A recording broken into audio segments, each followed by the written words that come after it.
He didn't tell me he was moving out. And this is your girlfriend? Yes. 5 years tomorrow. And I'm just saying, it's 5 years. and And the rest of our lives. you know that? He's learning. He's learning. Terrific. This is Judy Justice. Adam Snyder and Julie Alice are suing their former employee, Trevor McCormick, for breaking his lease, the cost of a phone, as well as a personal loan. Court come to order. All rise. Have a seat, everyone. Kevin approaches the bench. Case number 2031, Snyder Alice versus McCormick. Thank you. You're welcome. Mr. Snyder, you own a farm, I do. and this is your girlfriend. Yes. How long has she been your girlfriend? 5 years tomorrow.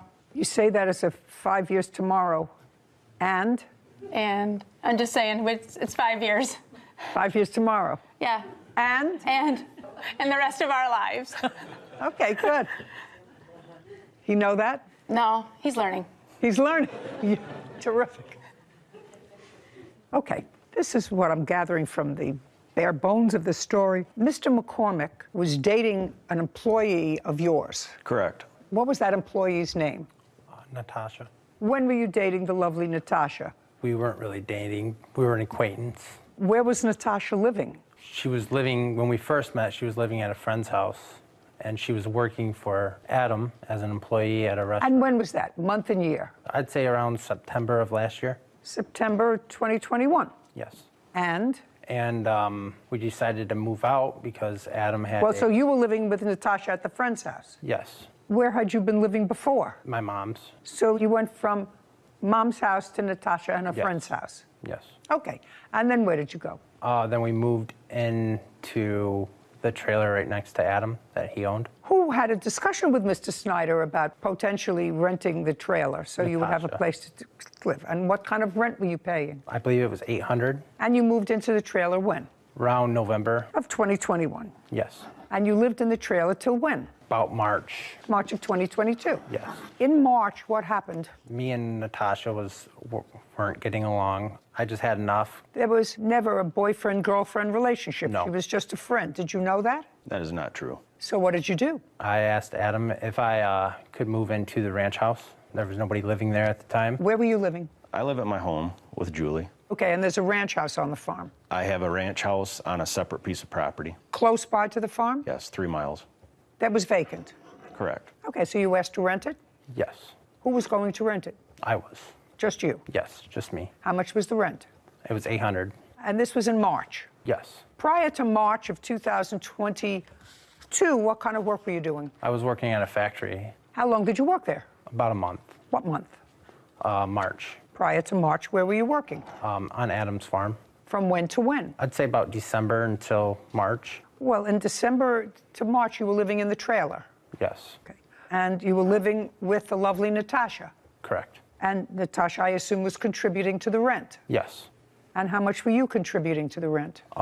Is not an answer. How much were you contributing to the rent from December to March of Couple hundred. 2021? Couple What? hundred a month. That's not an answer. A couple of hundred a month. How much do you pay for rent? $316 a month and 24 cents. How much does it cost to have your garbage picked up? $59.12. Do you understand? Certain things Yes. change. What was your electric bill last year? I don't remember. What was your bill last month? I don't remember. 300, ma'am. You see? But I mean, a couple is two. Yes. Who did you pay that to? Natasha. Well, I can't tell whether you paid that to Natasha or not. Did you ever discuss rent with Mr. Snyder? No, Even in the trailer? even in the trailer. So that was all done through Natasha? Correct. Okay. But according to you, you worked someplace in March, but before that you worked on the farm. Yes. From when to when? December to March? Yes. Beginning, middle, or the end of December? The middle, the 16th. Is that about right? If you want to call Just a sec- helping, helping whatever. Yes. December 16th. Okay. And from December 16th, you did whatever work it was on the Yes. farm until March. Yes. March what? Till I moved out. No, March what? Beginning, middle, and 28th. And what was the rent in the ranch house? The ranch house must have been nicer than the trailer you were living in. 800. You moved in April? Yes. How much money did you give him? $900. Some was to go towards security? I was in between jobs, and that's what I had. So we made an agreement that I'd pay $900 the week of, and then so on and so on. I don't What's have the so on and so on? I don't have the copy of the lease. He never gave me it. Did you sign a lease? Yes. I'd like to see it. I have it right here.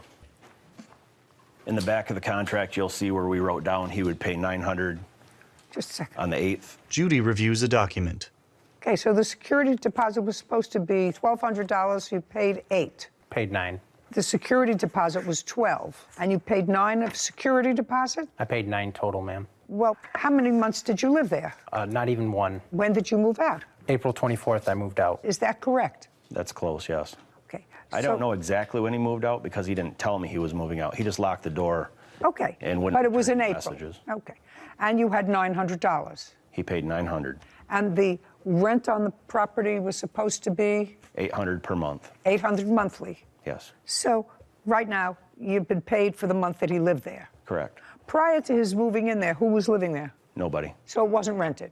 Nope. In what year was it last rented? 2021. When? Oh, no, it was in February. We did an eviction on it. So somebody lived there and didn't pay rent. Correct. Is that the first person who came in that didn't pay rent? Definitely not. Definitely not. Yeah, it's And lousy Trevor to was be a there, and landlord. he helped us do the Yeah. eviction on that, It's- so he knew how it worked. Trevor was there. He helped us do the eviction because we had to have court officers there To get him out because they weren't paying rent. So he knows how it works. Well, he may know how it works, but he did, in fact, give you $900, He did. and he lived there for less than a month. That's right. So that's sort of square. I know you'd like him to be responsible for his lease, but you have your house back. Now, tell me about this phone that you say he owes you for. By the way, Okay. where's your phone? I have my phone that I paid for. Their phone that I put a down payment for is at my house. Why? I didn't know I had to bring it. Well, it was just purchased within the last year. Yeah. Why do you have two phones? You have no Because, job. Why do you have two phones? I have a job. Oh, good. I bought this outright because he shut the other phone off. Oh, well, where is the phone? The phone's at my house. What kind of phone is It's it? an iPhone 13. You want it back? I'd like him to just pay for it like the agreement was, but He gets back his phone. Yes, ma'am. Okay. Even though I paid just a down second. Where do you payment. live? Where do you live? I live in Highland. Where is that? It's by Detroit, Michigan. Who else lives at home? My girlfriend, What's her name? Ariel, Where is she? she is currently working right now. Does she know where the phone is? Yes. Okay. They're going to give you an envelope in the clerk's office back here. You're going to tell Ariel to put his phone carefully packed and mail it to him. FedEx, UPS, the fastest way it will get there. Then you get your phone back. Go. What's next? I have text messages here from Trevor. This will show where, when he was dating Natasha, they had agreed that they would pay for their phones up front so that I would put them on my business plan. I told them I would only do that if they paid for the phones up front, because when I took Trevor to Verizon, I said, if they don't pay for their phone bill, as long as they've paid for these phones in full, I can shut them off and it will cost my business no money, correct? And the lady said, that is right. I said, okay, then we can do it. So we added them to the bill, to the business plan. And here, where I text him, I said, you and Natasha told me you were paying for the phone in cash. That's why I allowed you on my business plan. Now I found out that you did not pay for the phones up front, because when we were in there, he and Natasha had the cash. Did you assure Mr. Snyder that you were going to pay for the phone? I had no idea I was even going to get a phone until Natasha said, go with Adam and go pick up our phones. That's all I heard, and that's what I did. Well, I didn't know can't about say the that to me cash. because the lovely Natasha isn't here either. Sir, you're going to get your phone back. Is it one phone or more? We recovered the second one from Well, you're going to recover this one too. You recovered the second one. Yeah. Second one was Natasha's? Correct. Great, we're going to recover this one too. What's next? Changing lock fees, and you want a personal loan. Okay. So once he moved out, according to you, he moved out totally, and you didn't even know he moved out, so I don't know why the locks were changed. The lock did not need changed. I did tell the court that we were going to have to change the locks because the key was missing. I didn't know that while I was away on storm, Julie had gone in to check and make sure the water wasn't running, and she found the key on the table. And that is Okay, what Trevor great. said. So we're going to eliminate that. And now we're going to go to the small loan that you say that you made to the defendant. So Natasha came over, guys. Like he said, she worked at. Don't tell me what Natasha asked you. That's all hearsay. I need to know what conversations you had with the defendant. Okay, but she came over. But you can't tell me what she said, you see. Okay.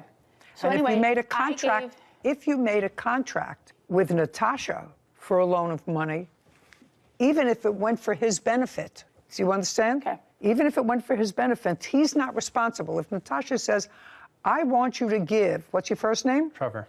Trevor a loan to fix his car, and you say, okay, you need somebody to pay you back. Natasha has to say, I'll pay you back. However, you can't tell me that. Caption coming up. I was not in the house at the time when they were discussing that. Well, you said you went into the house. I came to pick Natasha up. I don't want you to make yourself appear any more stupid. Do you understand? Try not to do that. A courthouse. The Judy Justice logo appears. In the courtroom, Adam, Julie, and Trevor. Adam Snyder and Julie Alice claim their former employee, Trevor McCormick, owes for the cost of a phone and a personal loan. Trevor is countersuing for unpaid wages. Now, did you ever have a conversation with Trevor about money? I do. I have a text message telling him. No, tell me, not a text message. The conversation was not verbal. It was by text message. Correct. Okay, so I'd like to see text message from him. Yep. This has from Trevor. This is his number. Okay, may I see it, please? Julie hands a document to Kevin, who brings it to Judy. She reviews it.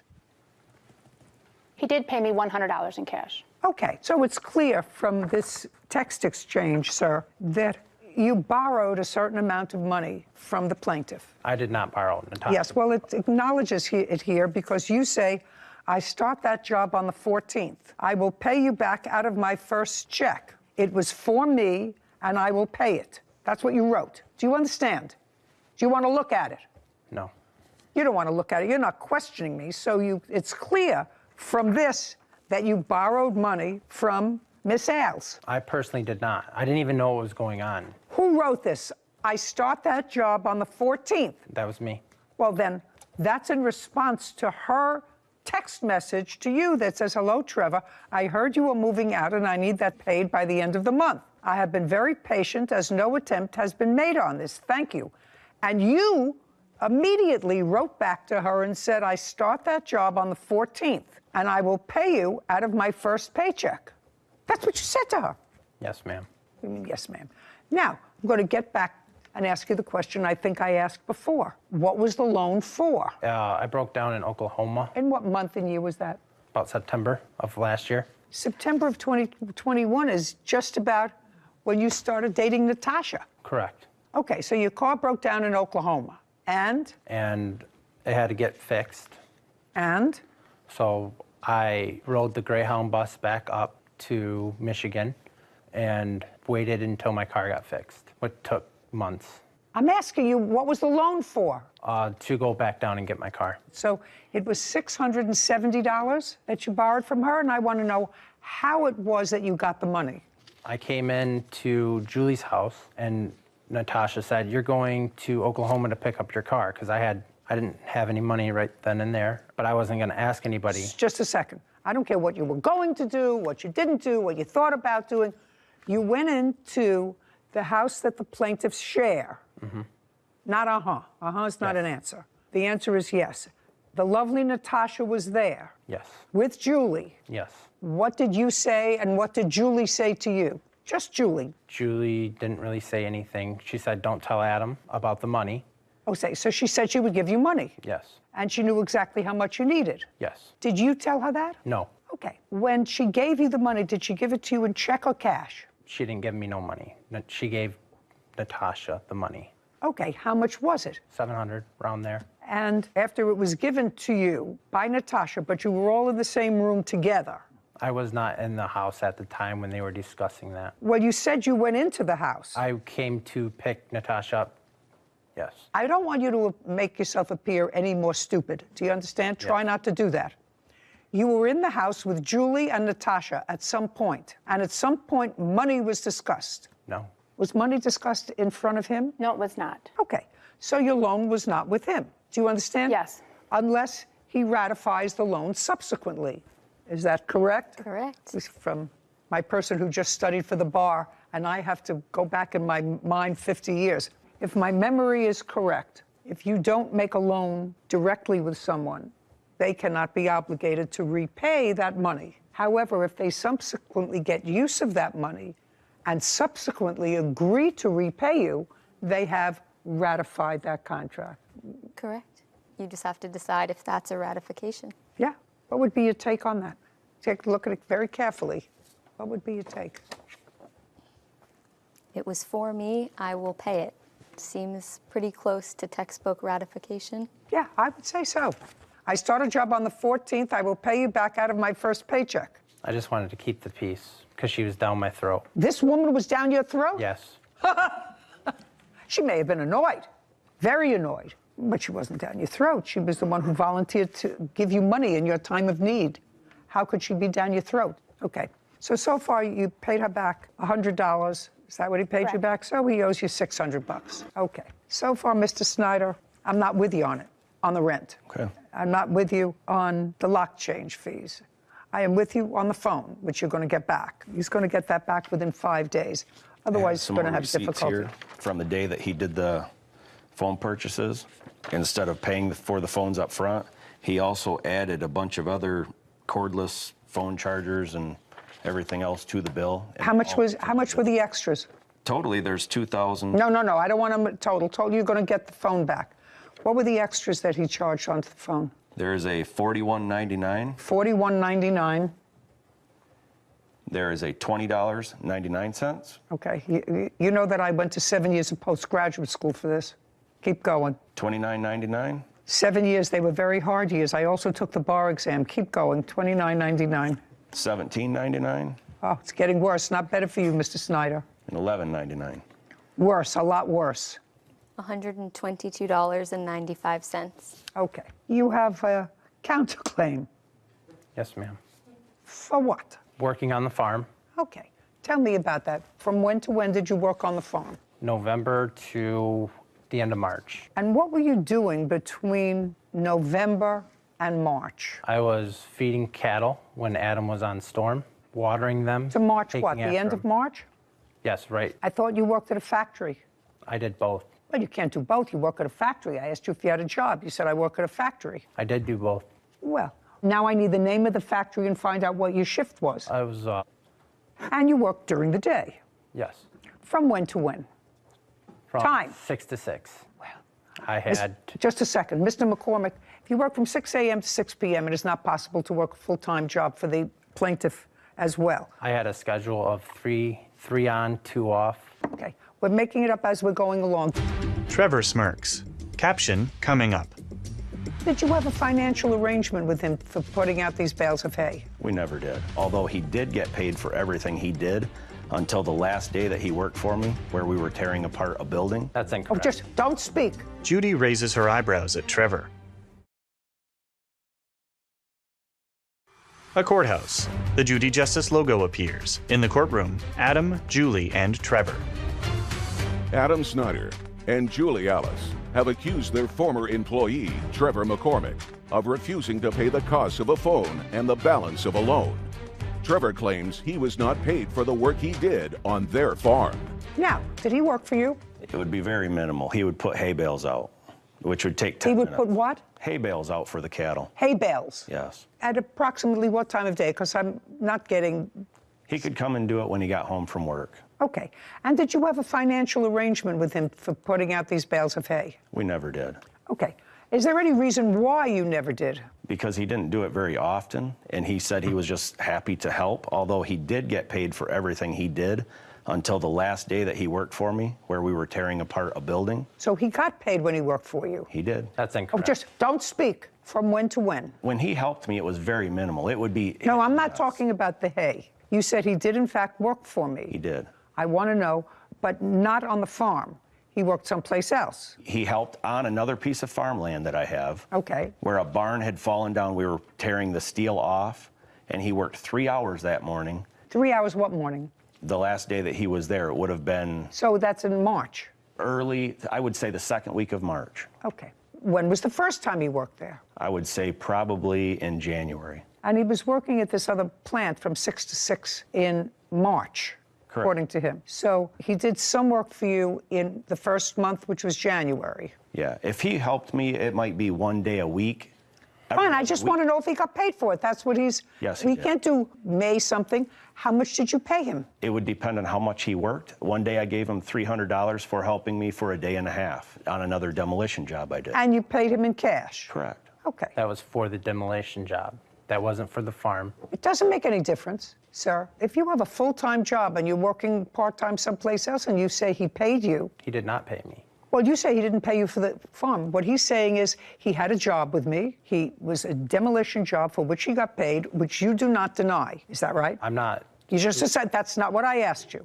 He paid you for the job that you did part-time for him Yes, in he paid me for demolition. that job, yes.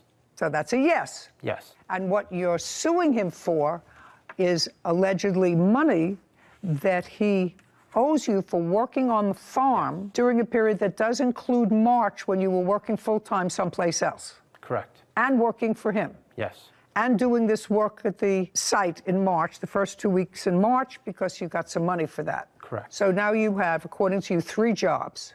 1, 2, 3. Yes. First of all, you had no fixed financial arrangement with him at the farm. Correct. He said he'd pay me what he can. That is not a contract. Okay, but let's move forward with that. Tell me what your chores were at the farm. I would go feed them hay, Just feed who hay? the cows. Okay, how many cows do you have? 130. Anybody else work on the farm or just him? Just me mainly, and he would help when I was gone. Okay, and in order to keep these animals alive, they have to be fed hay. Correct. For how many months did you feed them hay? 3. Once a day? Yes. And what time would you do this? Usually in the morning. Before you went to work? Yes. That had to be 5 o'clock in the morning. You went to work at 6 o'clock. You had a shift, according to you, from 6 to 6. Yes. Okay, so how long did this take you in the morning when you had a full-time job? Sometimes. Not sometimes. I want you to tell me how long it took you. Average about an hour and a half a day. So let's say it took you an hour a day. And how many days did you do it? I was with him every day before I got the job. I would go with him every day. I don't care. Okay. For the 3 months, I'm asking you how many days you did it. 45. That be right? In the 3 months, maybe 45 days? How many days did he No. put out hay? If Trevor fed the cattle 12 days the whole time by himself, I'd be surprised. And I helped him because I was there. You did not help me when Just he a was second. gone. Yes. You helped him with the bales yes, of hay? I helped him because we also had another hired hand that would help me too. So I was rotating between both of them. Okay, so let's say he worked 20 hours. Did you pay him any extra money for this work? No, not for feeding cattle. Not feeding cattle. And you didn't have any arrangement with him whereby he would work on the farm and he would get something off his rent? No. Okay, so he has to be paid for that. Sarah Rose, would you look up and see if there's a minimum wage in Michigan? What's the federal minimum wage? I don't know anymore. $15. So the minimum wage is now $15 an hour. That's federal. Yes, ma'am. 15 times 20. $300. Okay, so, Mr. Snyder, let's start with you. You are going to get your phone back within 5 days. On your cross-claim against Mr. Snyder, I am awarding you $300 on your counterclaim. That is for the work that you did on the farm. However, we are holding that check until he gets his phone back in good condition. Yes. Do you understand? Otherwise, you forfeit that money Yes, ma'am. to him.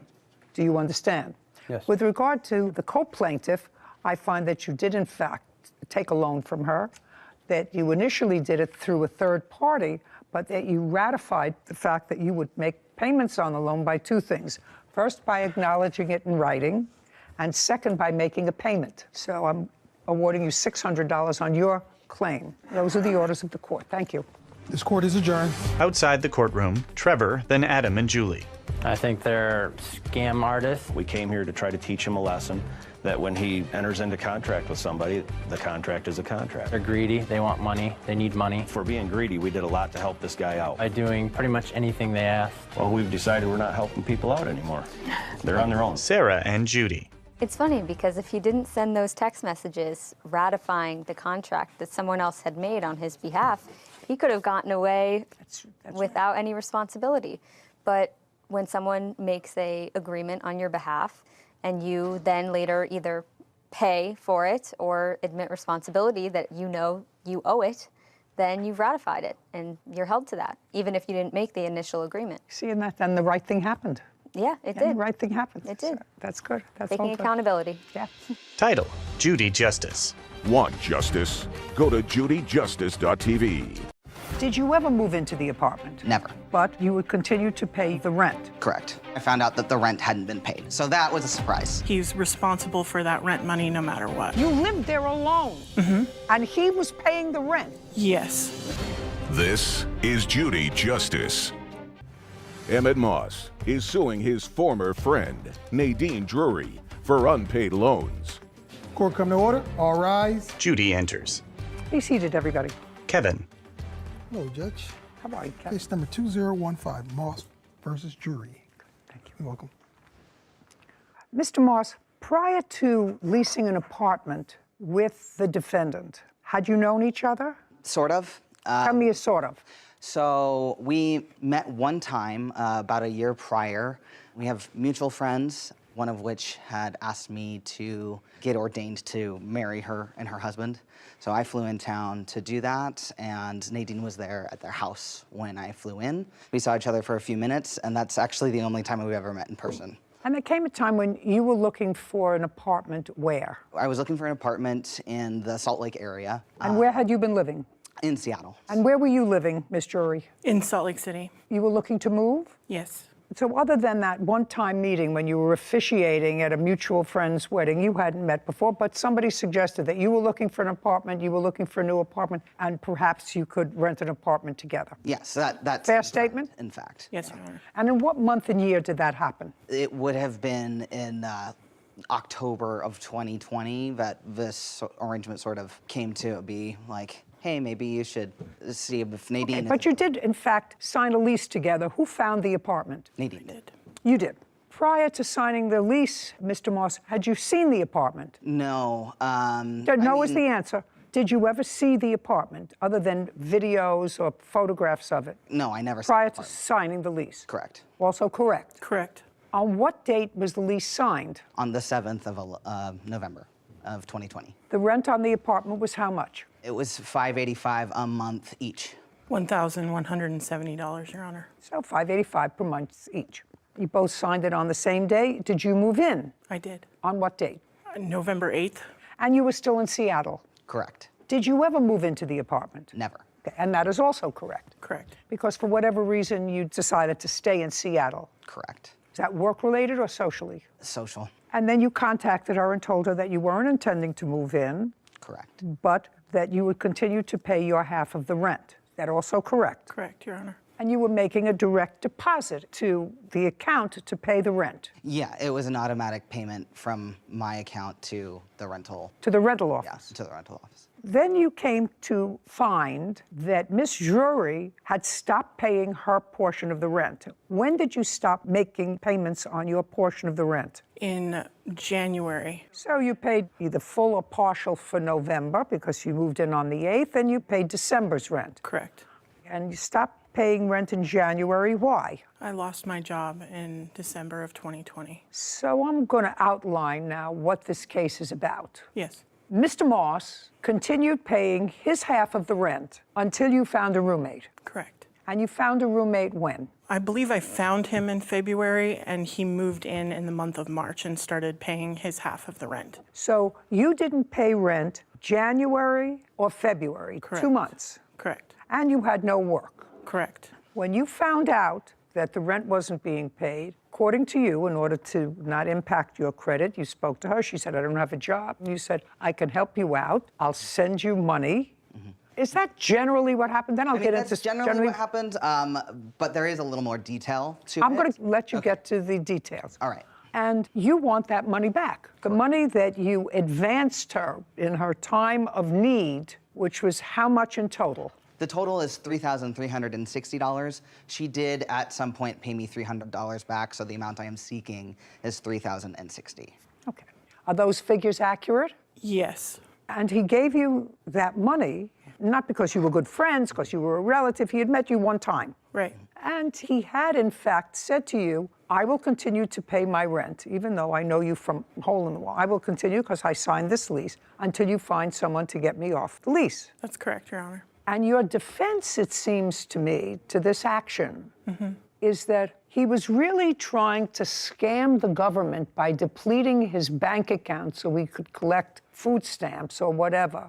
No. And as a result of that, because he wasn't being honest with the government, you shouldn't have to pay him back. I just want to know if that's what I'm reading correctly. There was never an agreement No. payback. That's a different story. I'm going to read this over because, you know, I'm getting elderly and I may not have recalled exactly what you said in your answer. Judy looks down at a document. It doesn't say that here. It says several months later, it's after you found a new roommate, Emmett randomly reached out to me saying that I owed him money and demanded that I take out a personal loan to pay it. I refused. Emmett has some nerve. Not only did he break the lease, well, what difference does that make to you? He still was paying his half of the rent. So now you had a whole apartment by yourself and he was paying the rent, right? So why does he have some nerve? But he took advantage of me and used me to scam the system. So that's what I understand your defense is. It is. I have video evidence, Your Honor. Video of what? Of Emmett. Of Emmett what? Of Emmett explaining why he was trying to get on assistance and how he was like, it's fine for you to pay rent with this money because I'm trying to empty my bank account so that I can get on food stamps. It is true. Okay, just a second. Just a second. Let's say that's true. He's going. I'm just trying to. Shh. Caption coming up. I furnished the down payment for the car. Okay, so you bought 2 cars. No, just one. I personally didn't have a vehicle at the time. Oh, you know, I'm not believing you, sir. I'm really not buying this whole story.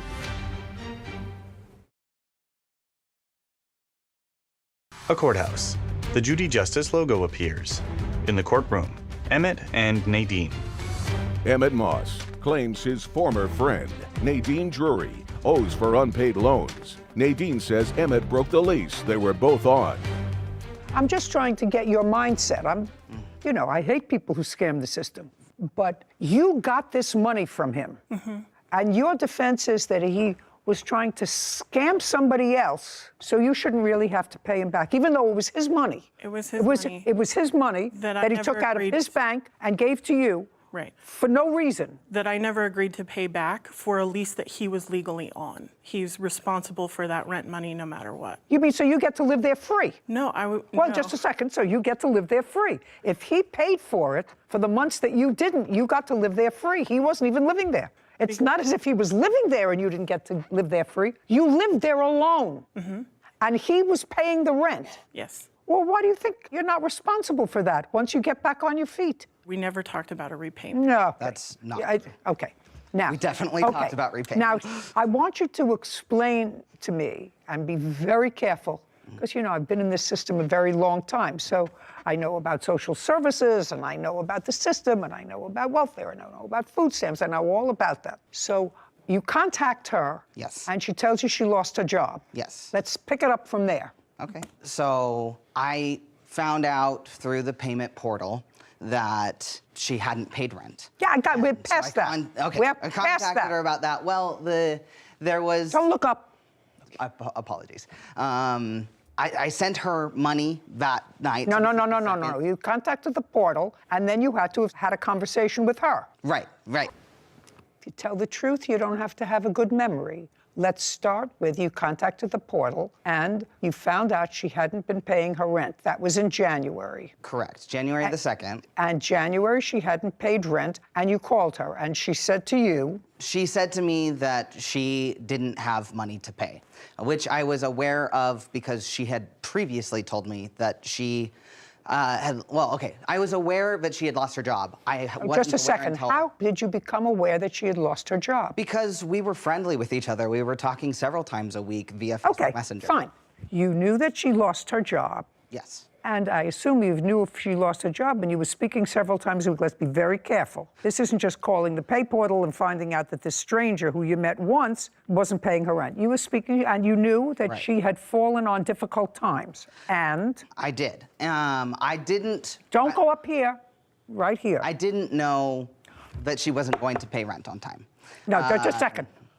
You didn't know what? On the 2nd was when I found out that the rent hadn't been paid. On the 2nd of January? The 2nd of January. Just look at me. On the 2nd of January, you found out the rent hadn't been paid. What did you do? So I called Nadine to ask about it, and you told me that she didn't have the money. And so I said, okay, I have these extra funds because I, at the time, was also unemployed. I had been taking payments, unemployment payments, and then the COVID payment. And what? the extra payments for COVID on top of unemployment because this was 2020. Welcome to Inflation 101. Right. So all of my payments had been late and had come in a lump sum. So that is why I had Okay. extra So your money. unemployment and your COVID funds Yes. came in one lump sum. Correct. And I want you to think very, very carefully. And you're living where, sir? Seattle. With whom? At the time, I was seeking a roommate. No. Where were you living? So I was living in Seattle. In Seattle with whom? No one. By yourself? Yes. Technically, someone was paying rent because they had moved out. No, you're looking up at the sky. Sorry. Don't look up at the sky. So somebody had moved out of their apartment, Yeah. which had been prepaid in rent. Yes. So you were living there rent-free. No. This was my apartment that I lived in for 3 years. And someone else had moved in and then moved out. And they broke the lease, not me. They broke the lease, but they paid the rent. Correct. They paid their half. I was still paying my half of rent. I never defaulted on my rental payments in Seattle ever. And they were still paying theirs. Yes, so we were both each paying our respective parts of the rent. And I was paying rent in Utah. And you were paying rent where the defendant was living. Okay. So I want you to think very carefully. When you got your unemployment and your extra COVID money in a lump sum, how much did you get? What? No, don't look over there. You know exactly how much you got. Yeah, You don't have to think about it. Just give me a number. $10,000. Well, that should last you for a little bit. And you got $10,000 on what date? I don't remember. Month. It would have been in November. Okay, so now she's run out of funds, and you say to her, go ahead. By the time we get to January, I do not have $10,000. I have much less because of other circumstances. Like what? Like needing to purchase a car for the girlfriend that I stayed in town. A car? Yes. What else? Rental payments. That's it. Nothing. You bought your girlfriend a car. I did. Her car that she had was a beater, and I it don't was care. unsafe. I don't care. What Okay. about your car? I did use a down. I furnished the down payment for the car. Okay, so you bought two cars. No, just one. I yeah. didn't have a vehicle at the time. Oh, I'm not believing you, sir. I'm really not buying this whole story. You're living by yourself with a roommate. The roommate moves out. Your girlfriend had a terrible car. You don't live with the girlfriend. Don't. But The- you bought the her a girlfriend was- car. I- You didn't have a car, but you bought her a car. I had, if we need to back it up, I had given up my car in a bankruptcy earlier in the year because of. In whose bankruptcy? My bankruptcy. Your bankruptcy. That is why I didn't It's have a getting better all the time. Okie It dokie. was an interesting year. That doesn't mean you don't owe money. It just means I have to know the characters that I'm dealing with. I understand, Your Honor. Okay. Caption coming up. While you were going to the program, which you said it was in person, were you getting any government assistance that was connected to this trade school? I That's either a yes or a no.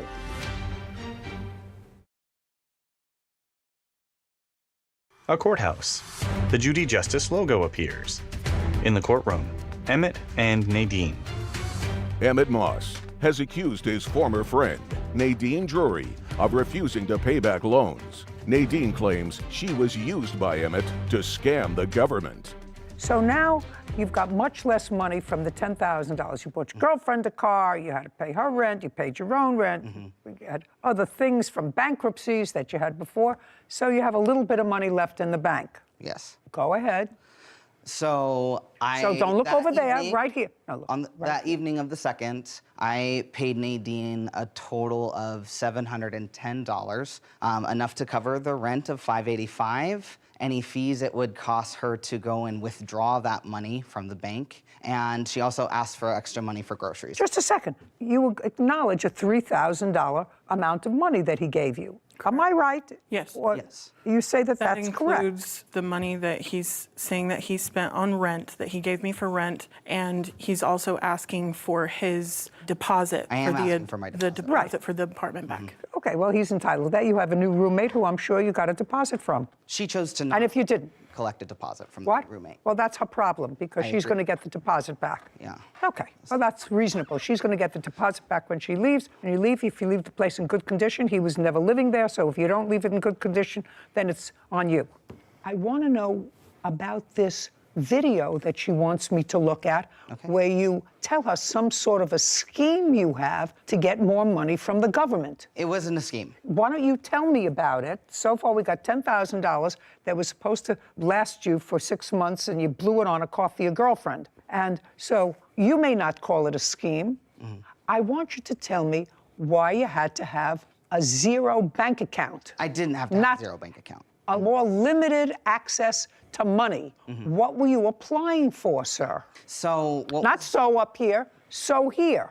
Okay. I was applying for a program to go into the trades. So it was like a work-study program, like electrician, plumber, that sort of thing. And again, I didn't have a job, and unemployment had completely stopped. And as far How many years did you collect unemployment? It was less than 1 year. How many years had you worked? How many years have I worked? Yeah. I've been working since I was 16. So Well, it'd I'm been surprised 14. the unemployment totally ran out because they kept extending unemployment. People were on unemployment for years during COVID. When they cut me off December of 2020, they did not reestablish my claim. I kept applying and it was denied. So I don't know why, but it was. What kind of work do you do now? I work for customer service. Okay. And the trade school that you wanted to go to was to prepare you for what? To be an electrician was what I wanted to do. An electrician? Yes. And was this an online program? No, this was in person. Where? It was in Seattle. And how much did they give you to go to that program? They didn't give me money to go to the program, but the program was free of charge. Okay. So the government paid the tuition? I believe that Well, somebody pays the tuition, sir. Yeah. So the government pays the tuition. And while you were going to the program, which you said it was in person, how were you supporting yourself? So Were you getting any government assistance that was connected to this trade school? That's either a yes or a no. Yes, Yes. I applied for food stamps and got food stamps. That is what I got. So you applied for some sort of assistance while you were going to this trade school, Correct. which you're not practicing now, and you're not an electrician. That is correct. And in order to apply for food stamps, you have to have a certain amount of money is the maximum you can have in your bank. That is correct.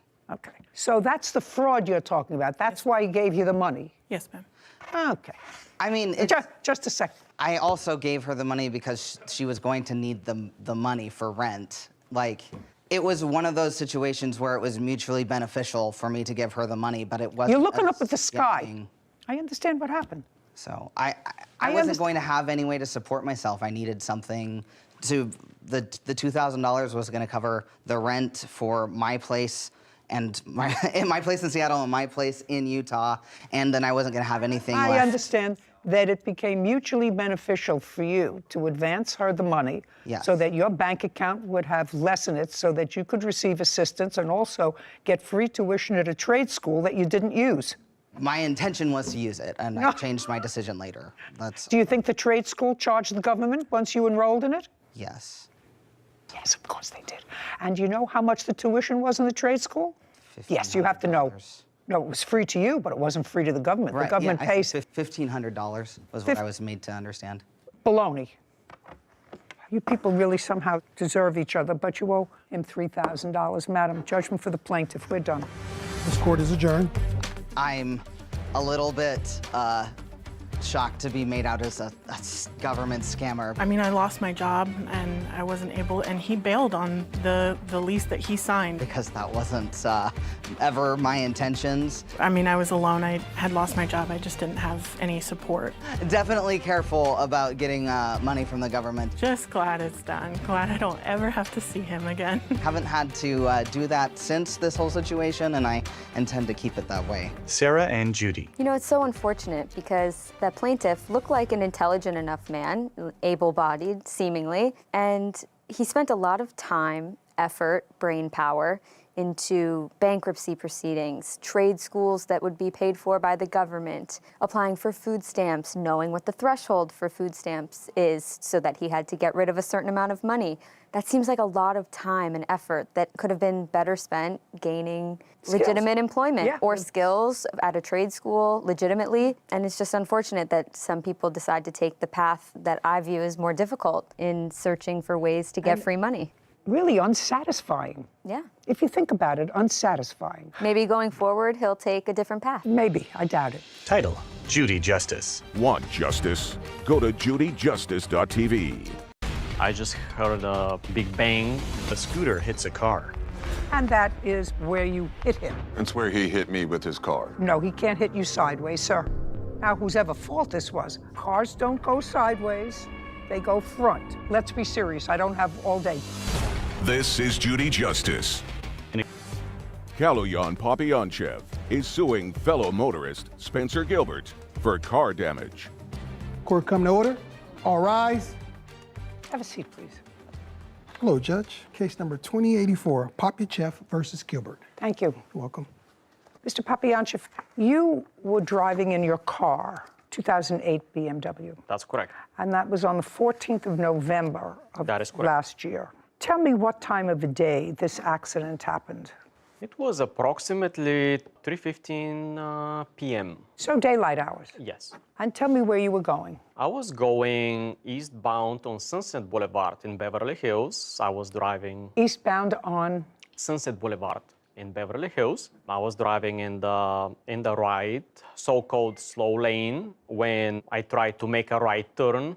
where? It's a intersection. The name of the street is Palm Drive. Is that intersection controlled by a light or stop sign? No, there is no stop sign or a light. At that intersection? That is correct. I assume somebody has a video or a photograph of that section that would demonstrate that there is no light. You do. Is there a light or a stop sign at that intersection? No, Your Honor, there's not. Did you put on your signal indicating a right turn? Yes, I did. How far from the corner? I can't state distance, but it was approximately 5 seconds before I reached the intersection. Was there traffic that day? Yes. A lot? Very light. It was Sunday. So far, Mr. Gilbert, is that correct, that there was light traffic on that day? Yes, Your Honor. And you were traveling on a motor something called a Vespa, which is a small... Small scooter, yes, Your Honor. But motorized. Yes, ma'am. And I don't know about these things, does a Vespa have to be registered and have a license plate on it? I do have It's a yours. license plate on the Reddit. Okay, so your Vespa is registered as a motor vehicle, and you have a license plate. Yes, Your Honor. Now tell me what happened, sir. As I proceeded to make a right turn onto Palm Drive, I just heard an airflow. It was a big bang. It was an impact. On your passenger side? On my right passenger side, and I realized that there was a small motorcycle or a moped that hit my vehicle. Hit your side. And you were the person riding that Vespa? Yes, Your Honor. Okay. May I see the damage to your car? Yes. Kaloyan hands a photo to Kevin, who brings it to Judy. Sarah Rose, get me the price of the 2008 BMW 7 Series. Will do. Thanks. Judy reviews a photo of a dented passenger door. What you're talking about is this damage, sir. Is that correct? Yes, front passenger. I see. Yeah. I've just made a circle. Can you see the circle that I've made? Yes, that is correct. Okay. And that is, Mr. Gilbert, where you hit him with your Vespa. It's where he hit me with his car. No, he can't hit you sideways, sir. He sideswiped me. He can't hit you sideways, sir. He can't slide into you. Now, whosever fault this was, I'll try to figure it out. But you hit him because this is the area of impact. Cars don't go sideways, they go front. You have pictures of your Vespa? Yes. I'd like to take a look at them. Your Honor, based on a 100,000-mile BMW 7 Series, between $4,700 and $7,800 is about the range. I just want to know, because I have to see what this kind of, he's suing for $10,000, which is ridiculous. A photo of a scooter in a clump of shrubbery. That doesn't show me much, actually. Okay, so I can't see the front of your Vespa, sir. I assume that the front is the end that's damaged because I see the back. Yeah, the front end was completely just collapsed. A second. So the from front impact. of your Vespa was damaged because that's where you hit him with your Vespa. No, Your The Honor, back that's end incorrect. was not damaged, nor does it look like the sides are damaged. These are the pictures you gave me. The only thing I can't see is the front crushed end. Am I correct that I can't see the front crushed end? Okay. Yes. So now I'm telling you that based upon these photographs, yours and his, you hit his car. Okay, now that's the chart. Whose chart is that? It's from the police report. Great. Now, the police report doesn't show a bike lane there or any other lane. It shows that there's a car traveling in a car lane, and the Vespa hitting. See, he can't hit. You can hit. He can't hit you. Now, tell me, sir, why is it that you were driving where you were? You were behind him initially. No, Your Honor, I was traveling eastbound down Sunset, heading to work.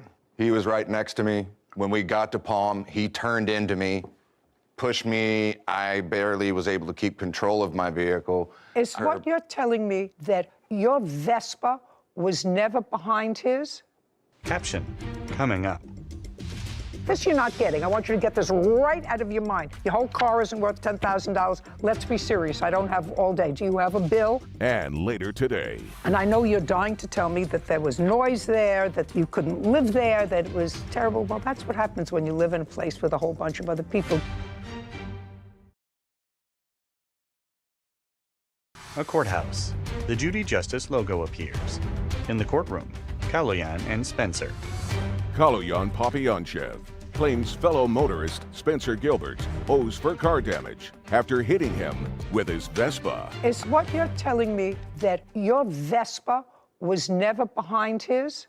No, I was never Okay. behind his vehicle. Do we have any other video? I do have a dash camera video of the. May I see it, please? Footage of a scooter colliding with the side of a car. The scooter crashes into a clump of shrubbery. Play it again, please. Start from the beginning. So let's go slowly. Okay. Well, it's clear to me, Mr. Gilbert, that you came up behind him. Just go back a little bit. You weren't right next to him because... I was next to him because as he slows down to make his turn, that's when he makes contact with me. Slow motion footage of the scooter hitting the passenger side of the car. I was right next to him the entire time. Impossible. May I see the police report, please? Yes. There's actually 2 police reports. May I see them? Was anybody given a summons on that day? Nobody. Neither party was given a summons. Is that correct? Not that I know of, Your Honor. Judy reviews the police report.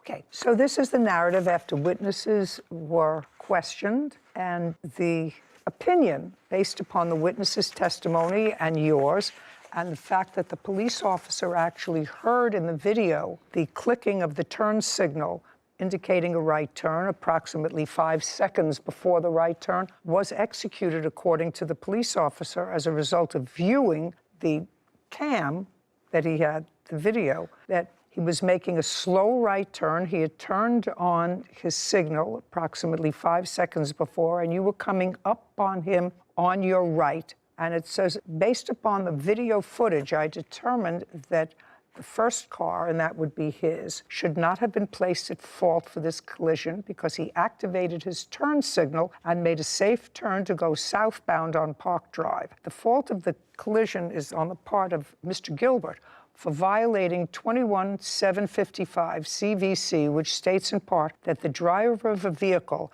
may overtake and pass another vehicle on the right only under conditions permitting that movement safely. I'm reading you the police report. Do you have another police report? Yes, I do, Your Honor. Prior to this or after this one? This is the only police report that I know of. Oh, I wasn't aware there was 2. well, this was a supplementary police report. What is the date of yours? All I have is what my lawyers gave me. Oh, well, I'm going to show you this one, sir. Yes, ma'am. And this one was after viewing the cam, Yes, Your Honor, my police report predates his. predates it. Well, that's after the officers looked at the dash cam, heard the signal, and saw you coming up from behind. I'll take it back now. I've seen the damage on your car, sir, Yes. which, while I wouldn't like to have it on my car that's 14 years old, it is on your car. It's not worth $10,000. Your whole car isn't worth $10,000, sir. So if you want to show me a reasonable estimate for fixing that, I'll be more than happy to look at it. Yes, I do. And this estimate was given to me by the only body shop that is authorized by BMW. Well, find another body shop for a 14-year-old car. I'm certainly not going to consider giving you anything near the value of your total car for something that is on the door of one side of the car. Have you had the car fixed, sir? I had the entire door replaced, but it's still Replaced by whom? by a body shop. Good. Yeah. And if you had the whole door replaced, you must have a bill. This you're not getting. I want you to get this right out of your mind. Your whole car isn't worth $10,000. Let's be serious. I don't have all day. Do you have a bill for the door that you replaced from a body shop, which is what I said a moment ago? No, I do not have Well. it with me. The vehicle is still due paint and dents and They, scratches repair. well, they're going to fix the car, and if they can fix the car for $2,000, have it fixed. That's my judgment. Judgment for the plaintiff. We're finished. This court is adjourned. Spencer, then Callahan. Certainly not happy about it. I am happy. It is something. The problems that this gentleman's caused my life. It happened in about 2 seconds. I was like riding right next to the dude and he just turned into me and I went into the wall and that was pretty much it. I had to call 911 immediately because I wasn't sure if he's dead. Because of what he did, I wasn't able to go to work for 2 weeks. I lost 2 of my jobs. First thing to do is you call 911 and then deal with, the rest of the circumstances. Sarah and Judy.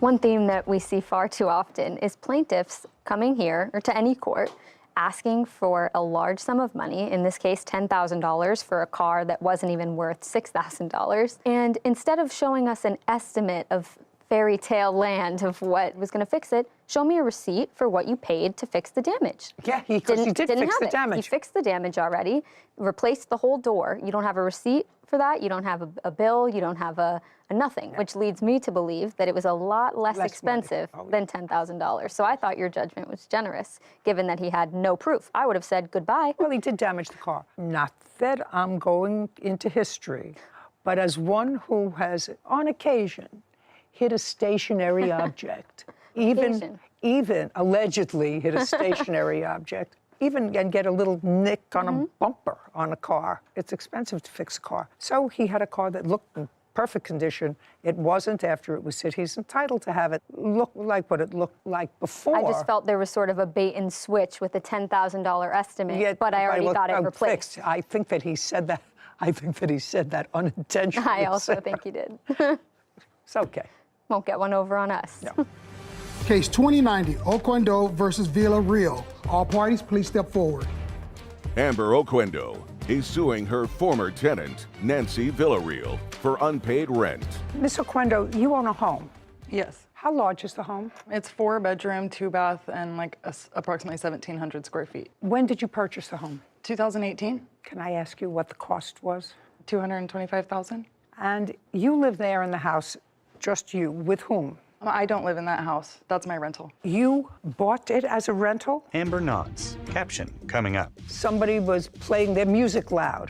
It was a problem for you. Yes. You asked them to be quiet. Yes, you Your told her it was a problem. Yes. And then there was some sort of a kerfuffle.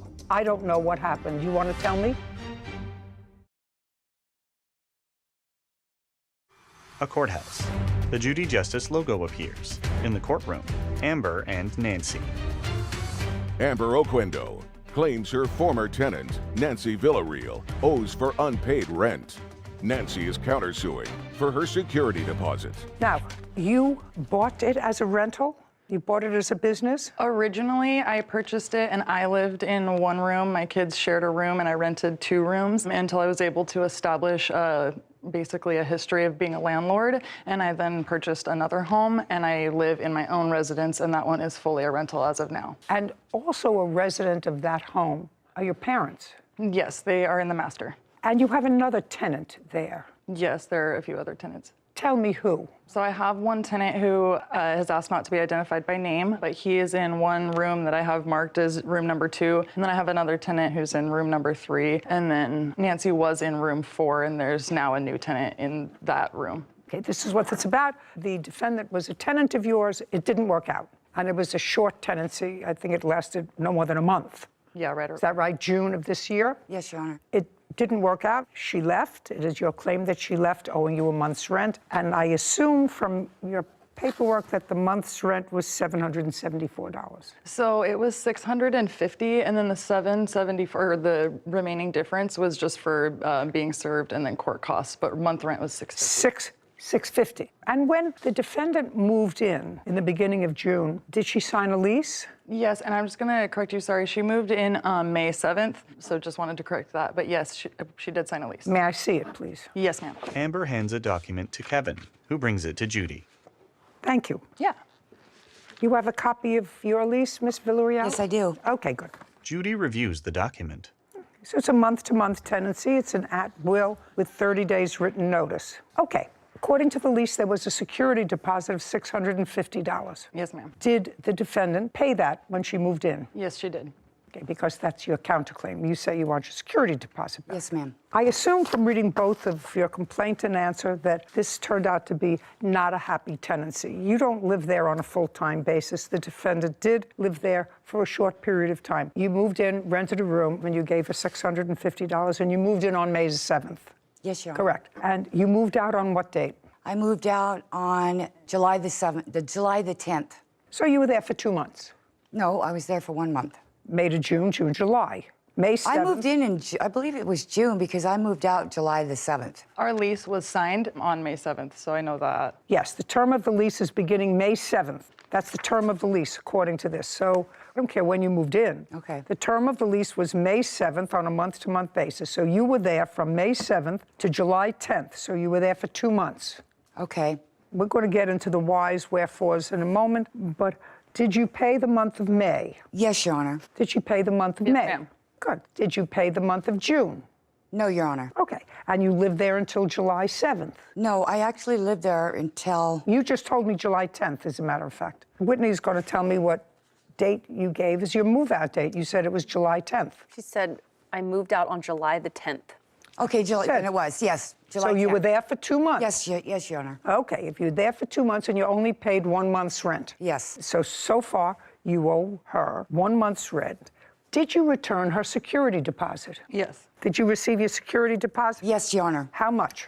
$650. Okay, so you have no counterclaim. The counterclaim is for your security deposit. The rest of it is nonsense. You moved out, you wanted to pay your moving costs, your hotel fees, and everything else. That's ridiculous. Okay, so if you've received your security deposit now, what you owe her is a month's rent, which is $650. And I know you're dying to tell me that there was noise there, that you couldn't live there, that it was terrible. Well, that's what happens when you live in a place with a whole bunch of other people. Did you look at this room before you moved in? Yes, I did, Your Honor. Okay, so you went to the house.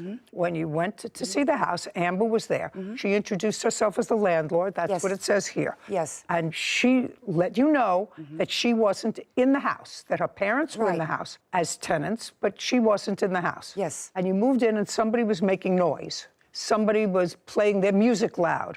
It was a problem for you. Yes. You asked them to be quiet. Yes, You Your told her it was a problem. Yes. And then there was some sort of a kerfuffle. I don't know what happened. You want to tell me? Yes, Your Honor. I am a federal employee, Your Honor. And when I signed this lease back in May, it states there, and I'm also in recovery, Your Honor, and it states very clearly in the lease that there's absolutely no smoking on the premises or no drugs on the premises, Your Honor. There was absolutely marijuana being smoked in the house. And right after I brought that to her attention, I then received a 30-day termination notice. Okay. Because I absolutely could not live in that house anymore with my job. I felt it was not a safe place for me. Where did you go? Where Just did a I second. go? Just a second. Is that your son? This is my son. Okay. Does he live in the area? I know you called him and he came and helped you move. Yes, correct? ma'am. Who does he live with? My son? He rents a room with roommates. So he has roommates? Yes. Tell me where you went when you left. You didn't get a 3-day notice to quit. You got a 30-day notice from her that she was not renewing the lease pursuant to this. Right. You chose to leave in 3 days. Absolutely.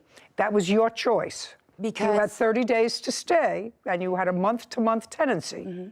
Okay, you chose to leave. So where did you go? I got a U-Haul. I didn't really have a place at the time to go, but my boy's grandmother offered her place to me. So I stayed there for a couple weeks. She said, you pay $180, I'll let you stay here for a couple weeks until I was able to find another place, Your Honor. And then you did? Yes, ma'am, I did. Great, okay. So the security deposit you have, and she doesn't have her month's rent, which is $650.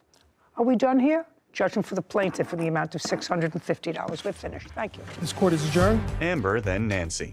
I am not aware of anyone using marijuana in my house. There was marijuana being smoked in the house. My dad says that he's not smelling it, so I guess I can't really attest to the legitimacy of that. It was not a safe place for me to be. Judy and Sarah. You know, some people don't realize, Sarah, that if you leave a premises that you have lived in, it's like going to a restaurant and ordering a steak and then delivering the steak, you're taking a bite and say, you know, I really don't like that steak, and finishing it, and then telling the waiter you're not going to pay for the steak.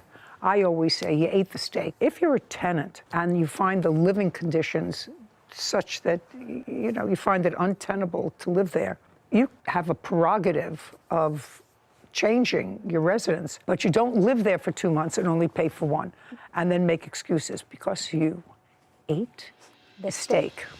Title, Judy Justice. Have you been cheated? Go to judyjustice.tv. What did he say he needed the loan for? To get a vehicle. I thought that it was given to me because we were, like, really cool. Do you understand how foolish that sounds? Yes. The only people that do that sort of thing, usually, as my great-grandmother would call them, bums. This is Judy Justice. Vanessa Howard is suing her former friend, Ontrell Brooks, for a car loan. Court come to order. All rise. Judge Judy. Have a seat, everyone. Kevin approaches the bench. Hello, Judge. Case 2108, Howard versus Brooks. Thank you. You're welcome. Ms. Howard, your case is simple. You claim a loan to the defendant for the down payment on a car. Yes. When did you make this loan? March 24th of this year. How much was it? I gave him $1,500 and he paid $300. Where did you take the money from? I had it at my home. In cash? Yes. What kind of work do you do? I'm a hairstylist. I'm an owner-operator. Okay. Yes. And that's the sole source of your income? Yes. I own a salon business. I'm opening my second one. Tell me how you know the defendant. He was a client of a former stylist many years ago, so I met him through the salon. Did you have any sort of relationship with him? At the time that I met, no. No. At the time that you gave him this loan, we were friends. What did he say he needed the loan for? To get a vehicle. To get a car? He was at Mercedes trying to purchase another car, and I knew he had a baby on the way, so I felt it was... I want to know what he said to you. He said that he needed help with the down payment. He was short some for a down payment on a car that he wanted. Did you have that conversation on the phone or in person? Yeah, he called me and asked me for originally $2,500 to help him with the down payment. And I told him, well, I don't know if I have that much. I'll see what I can get him. I had the $1,500. He came to pick it up at my home. And that was on the 24th of March? Yes. When did you purchase your car? I believe it was the 24th as well. You have any paperwork for the car? What paperwork do you have there? I just want to see what you brought with you today. Basically, the lien holder paper. And what is that supposed to tell me? I believe it has the date on there when I purchased it. Okay. And how much did you put down on the car? $9,000. Did you trade in a car? No. Why did you need $2,500 from her? I actually didn't ask for it. I just mentioned to her that I No, well, needed just a it. second. I asked you a question. Okay. Why did you need extra money towards the down payment? Did it affect the payments? Did it affect the insurance? Did it affect the yes. premium? Basically, the car, it was like $74,000. So if I was to put down a lower payment, like you were saying, the payment would be higher for the monthly. So if I put down a little more, it dropped it down a little bit. Yeah. Yeah. Yeah. So she gave you $1,500, not $25. Yes. But she gave you $1,500. Yes. And she gave that to you around the same time that you purchased the car. Were you current in your insurance payments on the car? Yes. And then you crashed the car. Yes. And the insurance company paid the lien holder on the car. Yes. Made the payout. Yes. So you didn't get any money from the insurance. No. So now you have no car, right? I don't know if you have a car now. I have a car, yes. Well, you got another car. Yes. What kind of car did you buy? Tesla. A Tesla. And how much did you pay for the Tesla? I put down like $8,000. Where'd you get the $8,000 from? I work. I have a place where I hold traveling nurses. Did you take the money out of a bank, or did you have it in cash? I had it in cash. The $8,000. Yeah.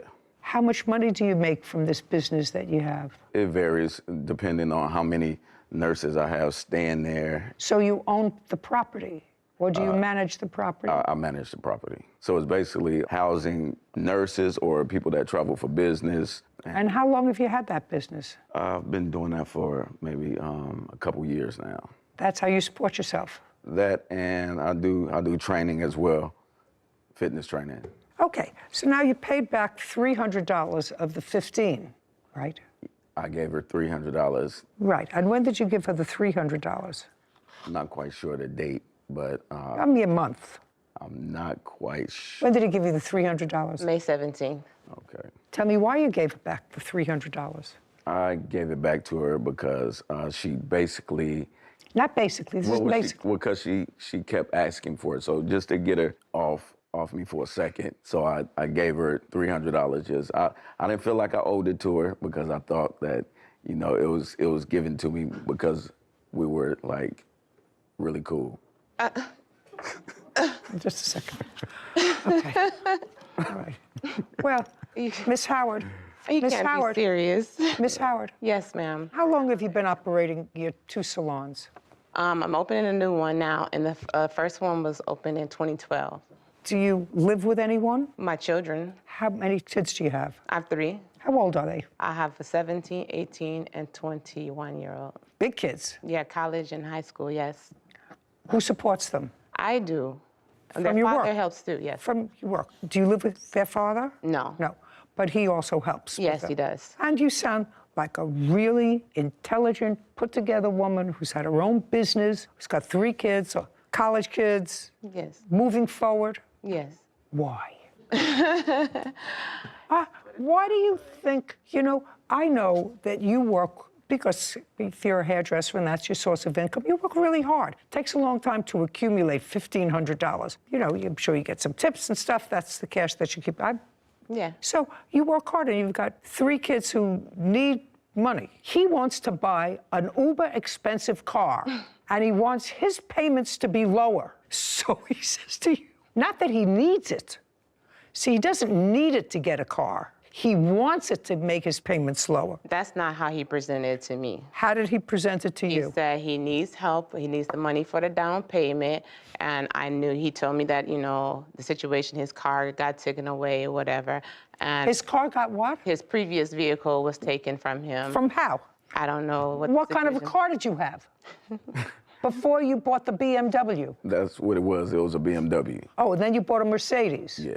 Okay, so you bought, sorry, I got that confused. You bought the Mercedes using some of her money. Before that, you had a BMW. Yes. Okay, and now you have a Tesla. Do you understand how foolish that sounds? Yes. You don't want to sound foolish.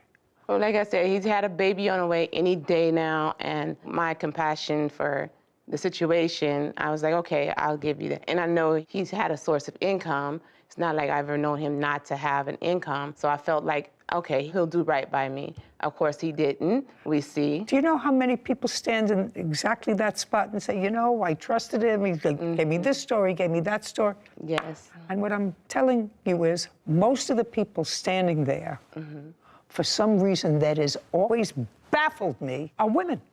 Caption coming up. Any guy who takes money from you to lower his car payment and buys a car for $75,000, the only people that do that sort of thing are untrustworthy. Then you change the contract and you said, not acceptable. You're behind $500 and a late payment will only be acceptable with a current payment. Is there anything about that in your contract? There's not.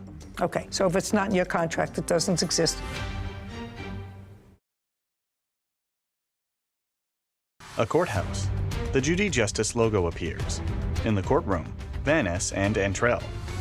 Van Ness Howard claims her former friend, Antrell Brooks, owes for a car loan. Most of the people standing there, for some reason that has always baffled me, are women. Yeah. Very rarely do I have guys standing there and say, you know, she asked me for this, and so I knew she had a baby on the way, and I felt sorry for it, so I gave them money. Right. Most of the time, they say goodbye, which is what you should have said. And Absolutely.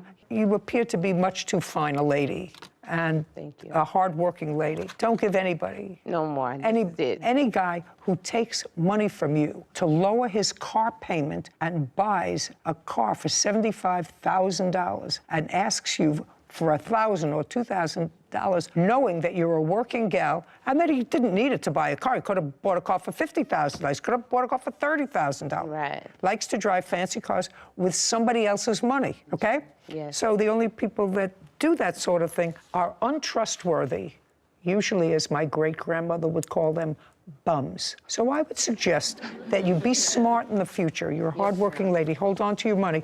If you want to invest in anything, invest in your children's future. We're done here. Judge complaint. This court is adjourned. Mr. Brooks took my money with no intentions of paying back. I thought it was, she gave it to me. Oh, car crashed, my tires got slashed. I thought it was a gift because she really liked me. Don't let men borrow money. Judy and Sarah. Lovely woman, hardworking woman. She's going to have a chain, as Dolly Parton would say, have a chain. Going to have a second salon. On the other side, you have somebody with zero judgment. He's well-versed in other people's money. Why a perfectly sensible, bright woman would take money that she worked really hard for and give it to somebody that she hardly knows. Women have to be smarter. The women have to be smarter, worry about themselves. Yeah. Case 2113, Pickett versus Glick. All parties, please step forward. William Pickett is suing his former friend, Clinton Gick, for unpaid car payments and vehicle damage. Mr. Pickett, you and the defendant, according to what I've read, were friends. You knew each other. Yes. You had a car that you were interested in selling. The defendant was interested in purchasing the car. Your car was 10 or 11-year-old vehicle, Correct. is that correct? Yes. When had you purchased it?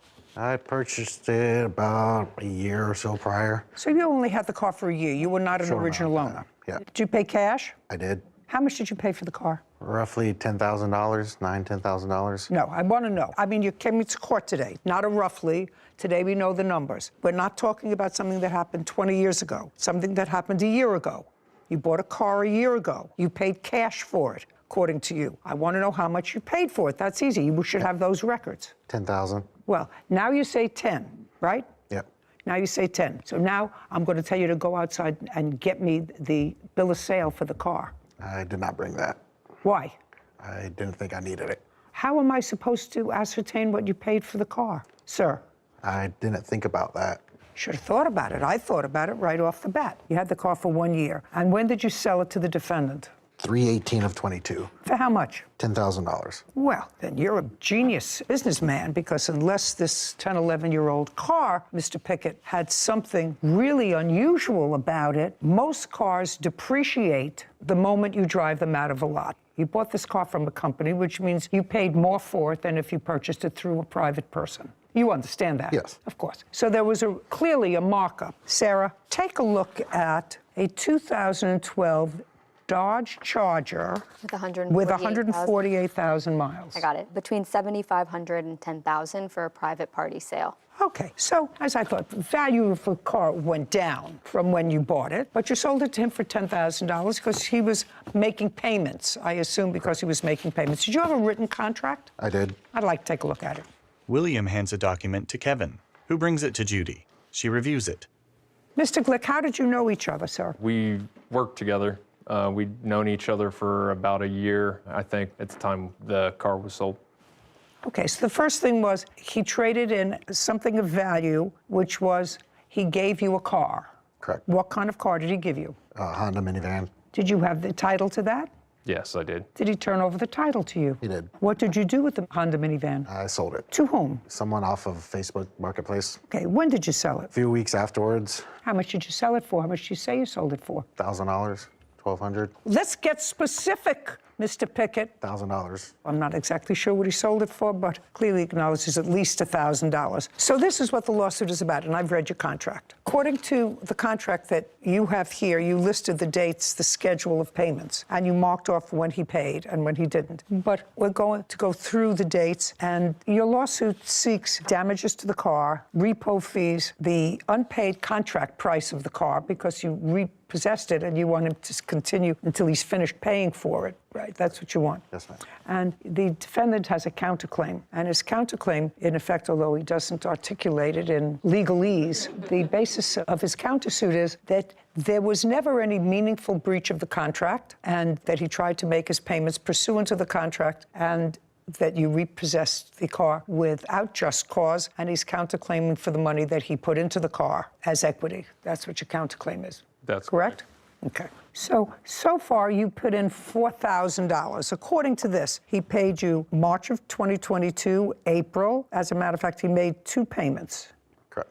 Payment schedule was for every 2 weeks. 6/17, he made a partial payment, but made that up on 7/1, so he was up to date. Then you say on the 15th of July, he missed a payment. Did you miss a payment the 15th of July? Yes, I did, Your Honor. Tell me why. At that point, the plaintiff had already threatened to repossess the car several times before I'd ever missed a payment on the car. Because you made a partial payment once in June. Yeah, and also... But then made it up again within 2 weeks. Yes, exactly. Okay, so you had already said to him, you missed payments, I'm going to repossess the car. I didn't threaten to repossess it. No. Yeah, yes. Yeah. Yes. Okay, so you missed a payment on July 15th. Yes, and I informed him when I missed the payment that the reason for missing it, he had just filed for bankruptcy, and with his bankruptcy and the threats to repossess the car, I had decided that I wanted to miss, as it states in the contract, that I could miss 2 consecutive payments before repossession. I wanted to talk to a lawyer and make sure that I wasn't going to be putting even more money into a car that you weren't going to have equity in. Exactly. Okay, so that's why you missed July 15th. Yes, that's Okay, correct. and it's the 29th of July, also missed. Yes. So I attempted to give Mr. Pickett a $500 payment on the 29th. He refused to accept that payment, and I have that in text. I'd like to see it. Text messages. I'd like to see it. Do you acknowledge that he attempted to give you a payment on the 29th? Yeah, he attempted to make a partial payment. He attempted to give you $500. Correct. Clinton hands a document to Kevin.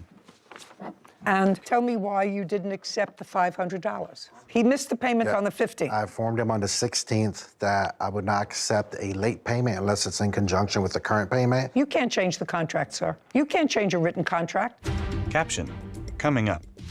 There was a loan on this car. Yeah, there's a title loan on it. Oh, you didn't tell me that. That adds a different wrinkle to this whole thing because you told me you paid cash for the car, so I assume there was not a problem.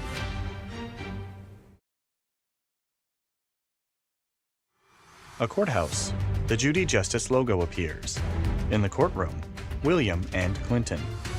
William Pickett claims his former friend, Clinton Gick, owes for car payments and vehicle damage.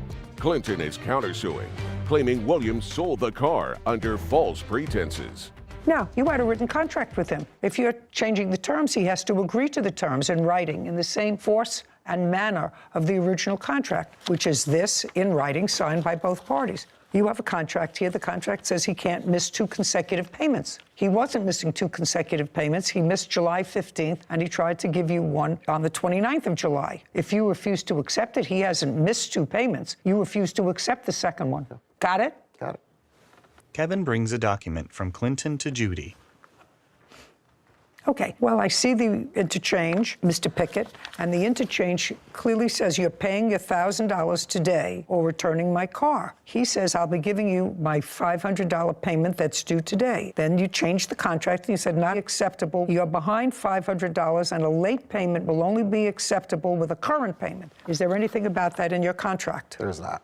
Okay, so if it's not in your contract, it doesn't exist, and you had so far no reason to repossess the car. Did he try to make a payment to you in August? I think one other time between the time I repossessed it. Okay, well, you had no reason to repossess it so far unless he missed 2 consecutive payments or unless he failed to keep insurance. Did he fail to keep insurance? I have never been given proof of insurance. This doesn't require that you are given I don't know proof if of they have insurance. or not. This doesn't say you require proof. Did you have insurance on the car? Yes, I did, Your Honor. Through whom? Erie Insurance Agency. Okay. And you have no information to the contrary? I don't.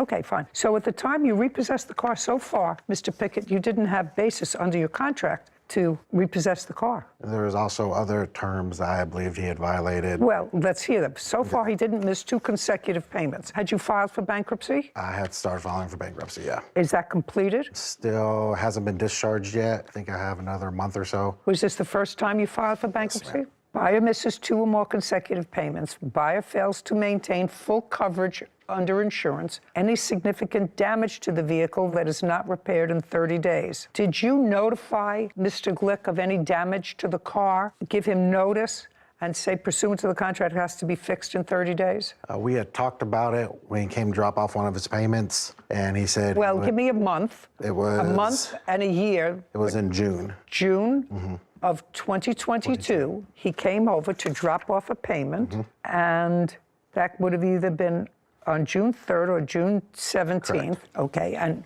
tell me about the conversation. I said, hey, there's a dent in the front now. He said he'll get taken care of. At that point, I didn't really inspect the car because... Well, I don't care what you didn't do. Yeah.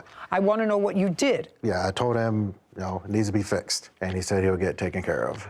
Okay, and? When I repossessed it, it was still there, as well as more damage. Okay. Did he talk to you about the dent in the front? I don't recall that conversation ever happening. There was text messages sent to me about damage to the car. The car had dents and dings all over it when I got the car. I mean, the front bumper even had significant damage to it. You repossessed the car at the end of August. Where is the car now? At my house. What's it doing at your house? I was just sitting there for the moment. Well, what's your intention to do with the car? Give it up in my bankruptcy or repair it and keep it and pay it off. Who has the title? The title loan company. So there was a loan on this car? Yeah, there's a title loan on it. Oh, you didn't tell me that. That adds a different wrinkle to this whole thing because you told me you paid cash for the car, so I assume there was not a problem. When did you take out a title loan on the car? I took out the title loan. Month and year? One of them was in December of 21. Did you know that there was a title loan taken out on this car? I knew that there was one. I didn't know that there were multiple. I don't know if, but yeah, I did know there was a title loan. Did you know in what amount? No, I was never. Well, that's pretty dumb of you. Yeah, I agree. Well, because if you're buying something free and clear that he owes nothing on, that's one thing. How much was the title loan? Roughly $6,000 is what was owed on it still at that point when he bought it. How much did you pay off? A few thousand by that point. It's super high interest. Okie dokie. Mr. Pickett, your claim against the defendant is dismissed. I'm now entertaining his counterclaim. Do you understand? Yes, ma'am. You get stuck with this car. Now, problem is, you drove this car. Yes. Was it your primary source of driving the car? Yes, it was. Okay. For 1, 2, 3, 4, 5, 6, 7, 8, 9, 10 months, right? Yes. Okay, so, Mr. Glick, this was your primary vehicle. How much do you think it would cost you to rent a car per month? Per month. Give me a figure.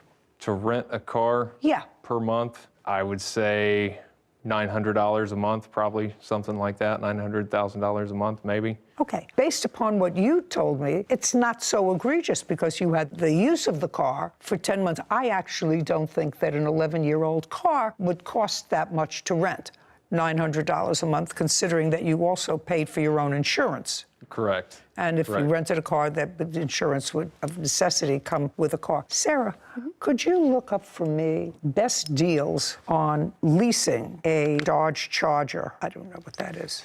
Is that a truck? It's a car. Is there a site where you could look that up? I'll see what I could find. But the intention was that money was going to go towards, something that I would own. Well, I understand that, outright. but you had full use of his property for 10 months. Sure. You don't think it's fair for you not to pay for some of that use? I would think the depreciation in the car for the mileage that I put on it would be more than fair.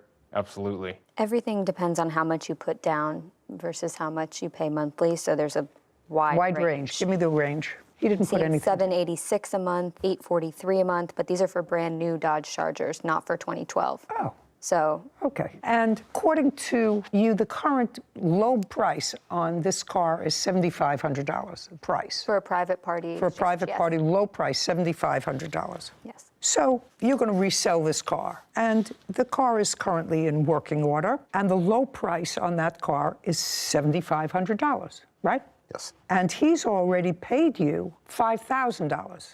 Yes. In order to break even, if you sold that car, all you need is $2,500. Correct. So I think that it's more than fair to give you credit for the $2,500 from what you paid. Okay. You paid $5,000. Half of that seems to be a more than reasonable figure to have full use of his property, and he repossessed the car. I don't think he had any basis to repossess the car, which is why he dismissed his case. And you certainly don't want to get involved with bankruptcies and payments, so you don't want this car back, because getting this car back will be more trouble for you than anything else. Exactly. I absolutely understand that, because then you're dealing with his creditors and whatever. I'm not trusting that whole situation. In any event, I don't think that you paying $2,500 towards the rental of the car over a 10-month period is unreasonable, and then he's whole. Then if he wants to spend money to have the car spruced up before he sells it, well, maybe he can get $8,500 for it, and then he's whole. So now everybody's happy. Judgment on the counterclaim for $2,500. We're finished. Thank you very much. Thank you, Your Honor. This court is adjourned.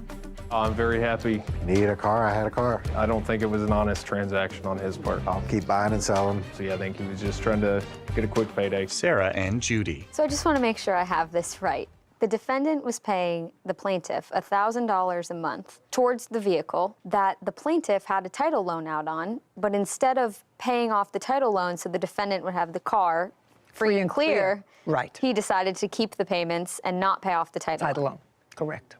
Which means that even after he completed the payments, which he was halfway finished with, he could not have gotten clear title. Yeah. Because the title is with the loan company. And he's filed for bankruptcy, so you can't come against him.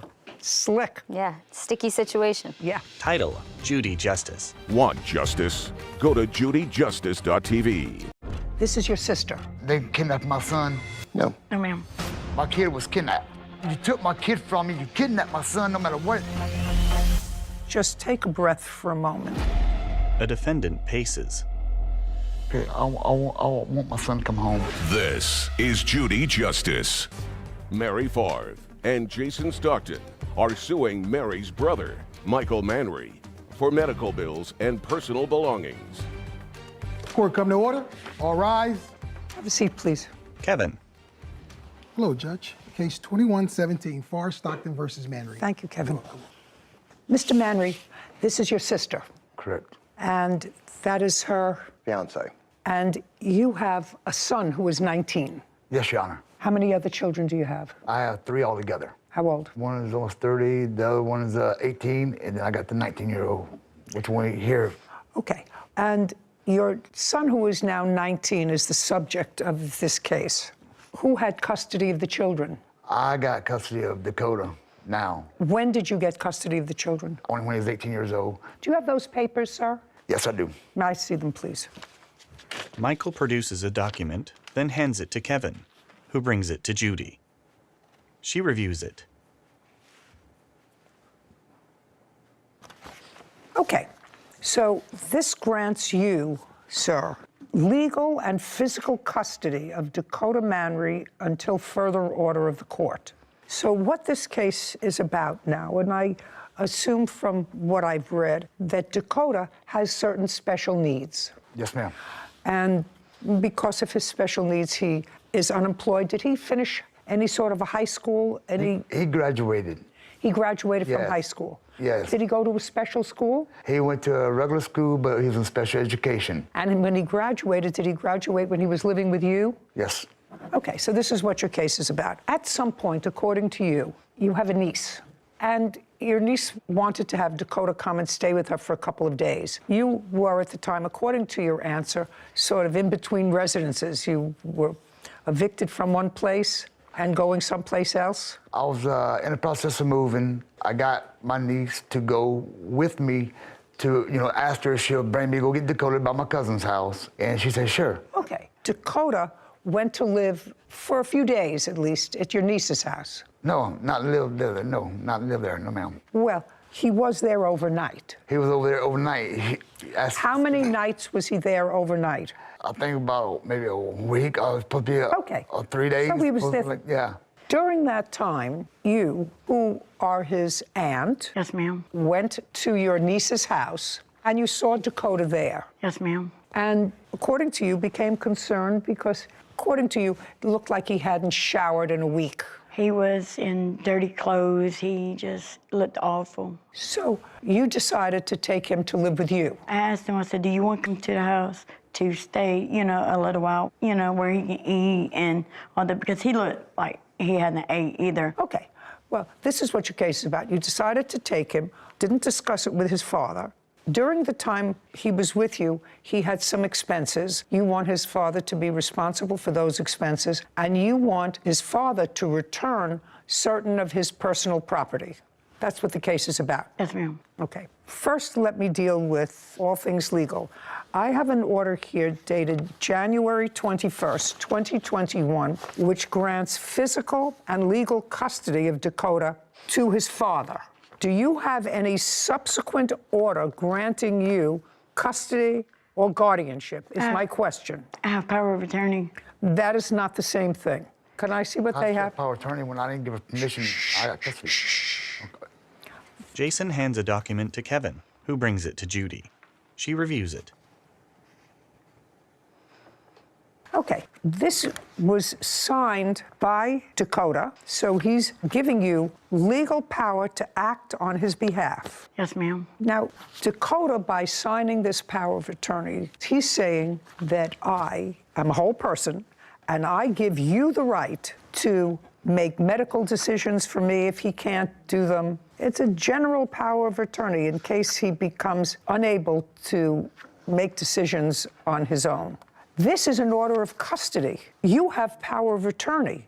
Power of attorney suggests to me that Dakota wants to emancipate himself from his father, wants someone else to act on his behalf. It becomes a complex question because if Dakota has special needs and if he can't act on his own, and a court has already ruled that his father should have custody of him, either you have a power of attorney and he's emancipated, in which case his father's not responsible for any of his medical bills, or this is invalid because he can't sign a power of attorney because he doesn't have the mental capacity to understand all of the implications of this power of attorney.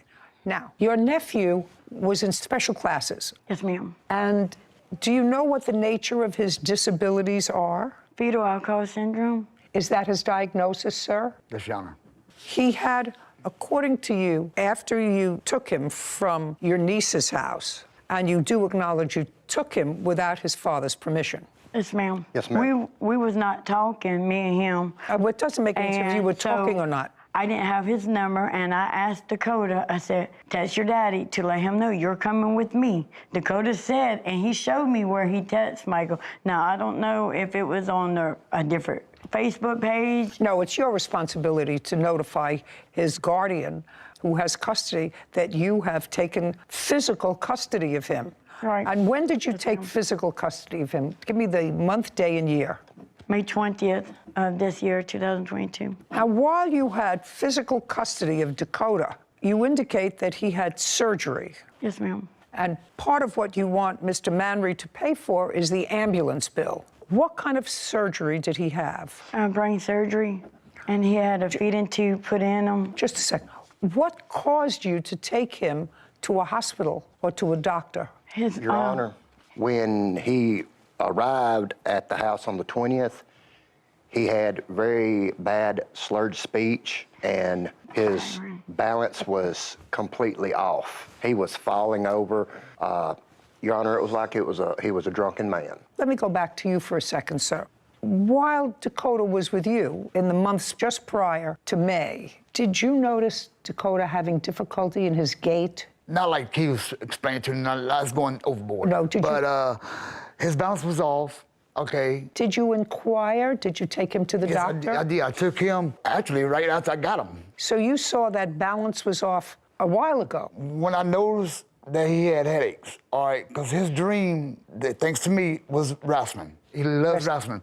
I put him in wrestling. I talked to the promoters, and I did that for him. But when I seen every time he got body slammed, and this and that, I had to take him out of it. I got concerned because he was complaining of headaches. So I made him an appointment, and I waited for a referral. Well, when the referral came in, my kid was kidnapped. So he never actually saw the second doctor? No. Okay. Do you have any records? Well, I couldn't get the records. I tried to get them. Once something went wrong, my kid died doing surgery. I couldn't even be there for him and all that. Anything could have happened. Just a second. I'm following you, sir. Now, when did you take him for this brain surgery? I took him the first week of June. I took him to do a CAT scan.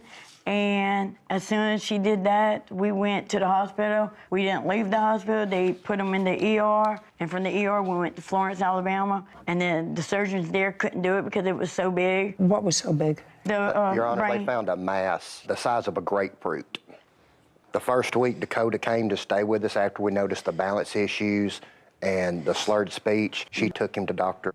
who diagnosed him with being severely malnutritioned. Your Honor, when he came to my house, his liar.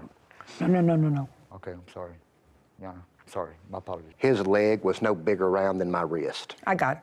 Mr. Manry, everything has to be put in perspective. You had a lot of things going on. And if Mr. Stockton's reporting to me is accurate, even though there might be some bad feeling of the way your sister and her fiancé took physical custody of Dakota, you really have to be in a position to say thank you to them, because you, for whatever reason, not for lack of trying, nobody is suggesting for lack of trying, you did try to take him to a doctor, you did see that there were things wrong with him. I understand that it's not always that easy to get the right specialist to get involved in this kind of surgery, but you really have to take a breath. Yeah. And I assume it's accurate, because I cannot assume that anybody would perform brain surgery on a child that was not necessary.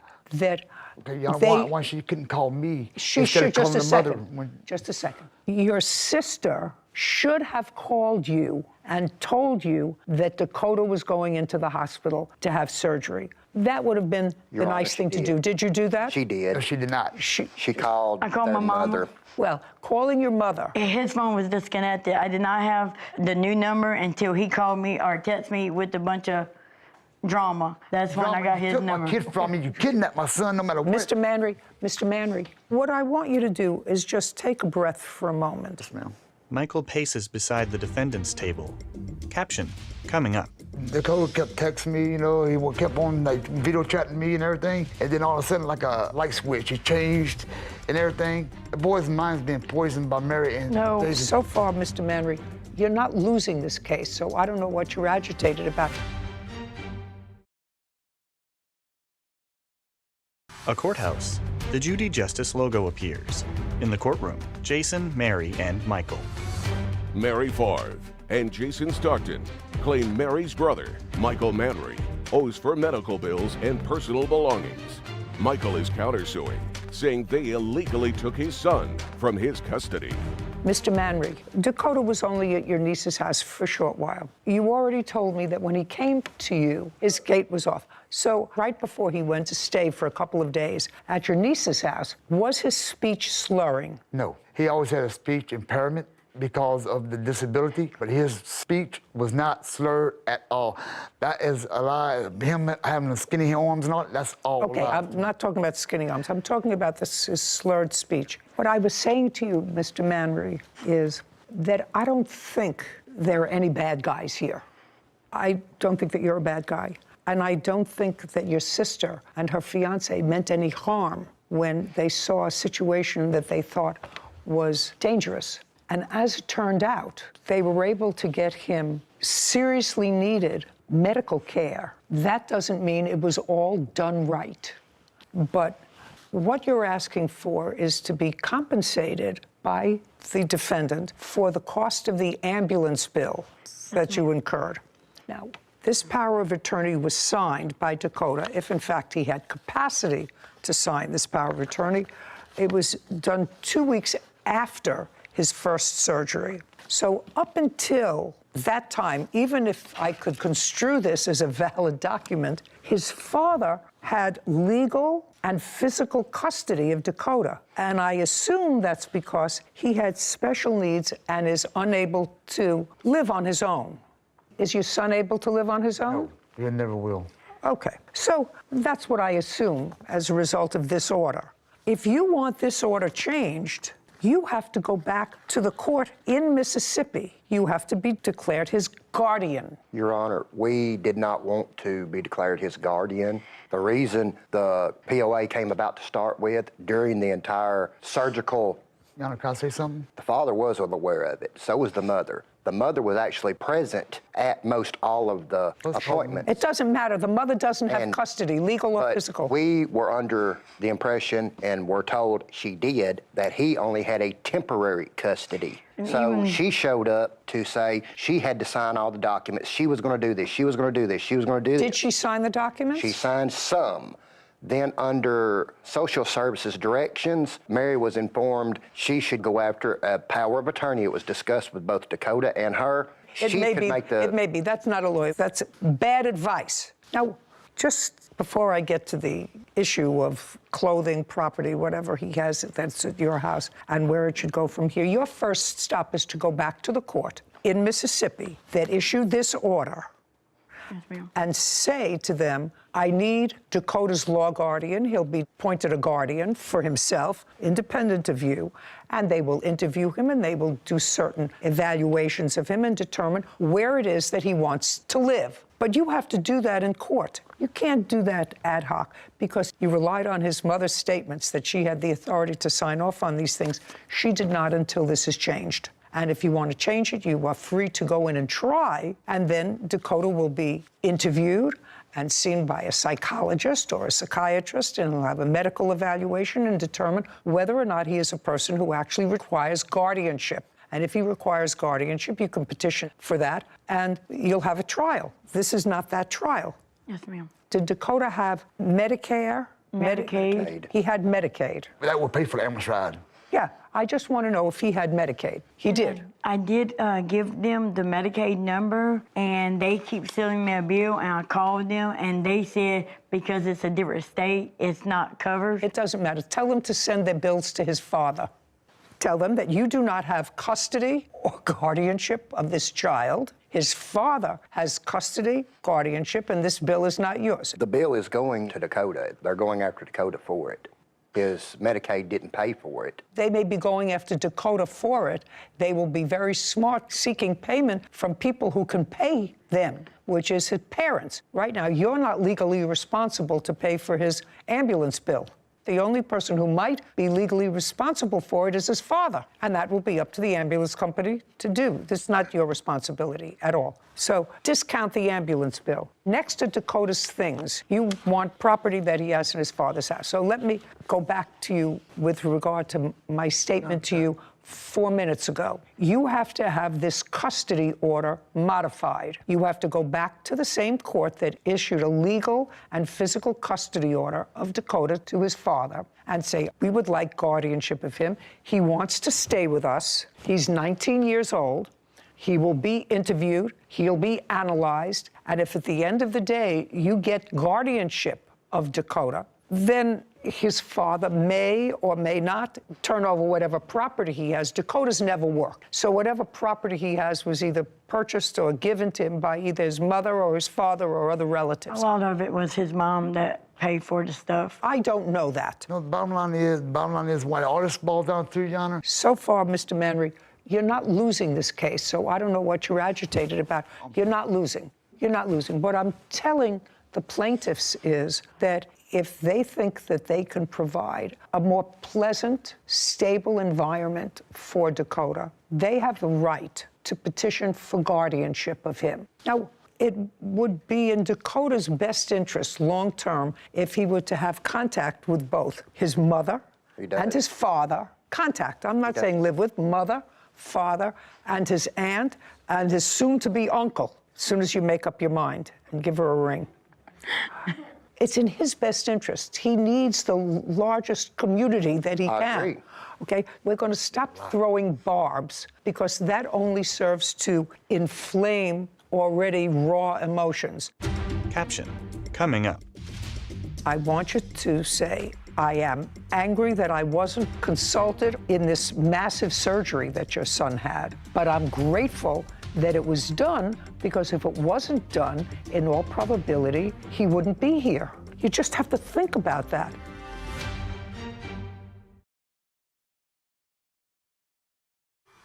A courthouse. The Judy Justice logo appears. In the courtroom, Jason, Mary, and Michael.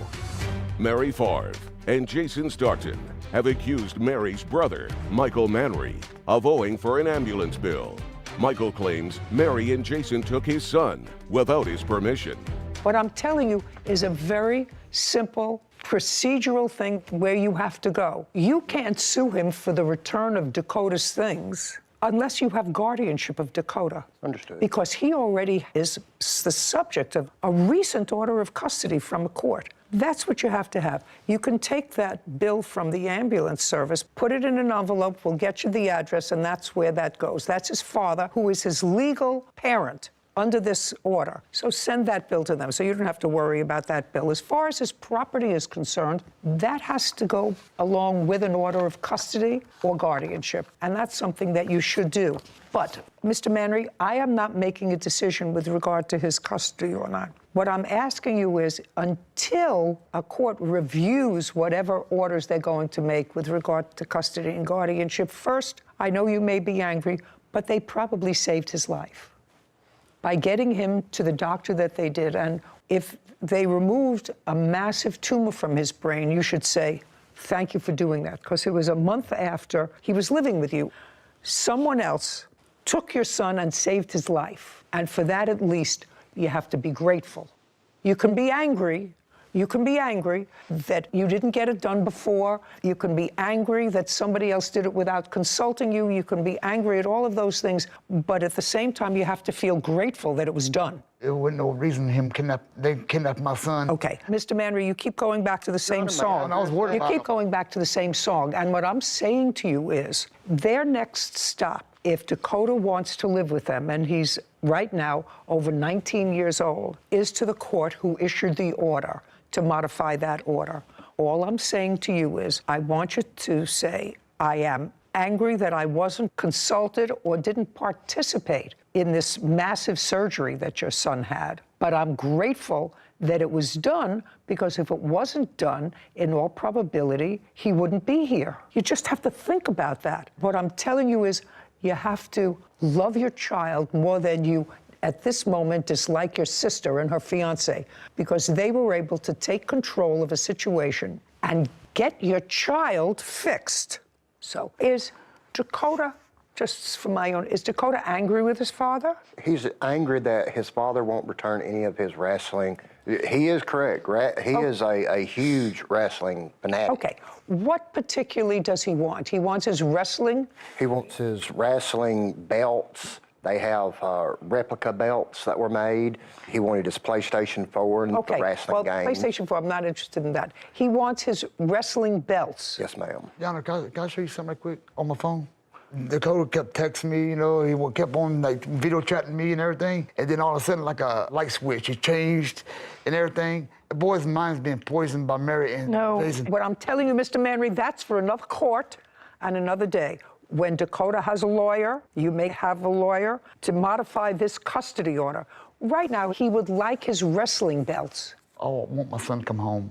Okay, then I strongly urge you to go to the court, file a petition against them for custodial interference, or you go to court and file an application for guardianship of Dakota, which is a much more positive thing to do, and let a court that has the social work services, the psychiatric services, evaluate Dakota and figure out in whose best interests are we supposed to place faith. And I think if he is a thinking young man, and you told me that he is because he wants these things that are important to him, he should be able to have a say with whom he lives. Now, you have my ruling. Your next stop, folks, is to modify the order of the court in Mississippi that gave his father custody, physical and legal custody of him. You have to petition for guardianship.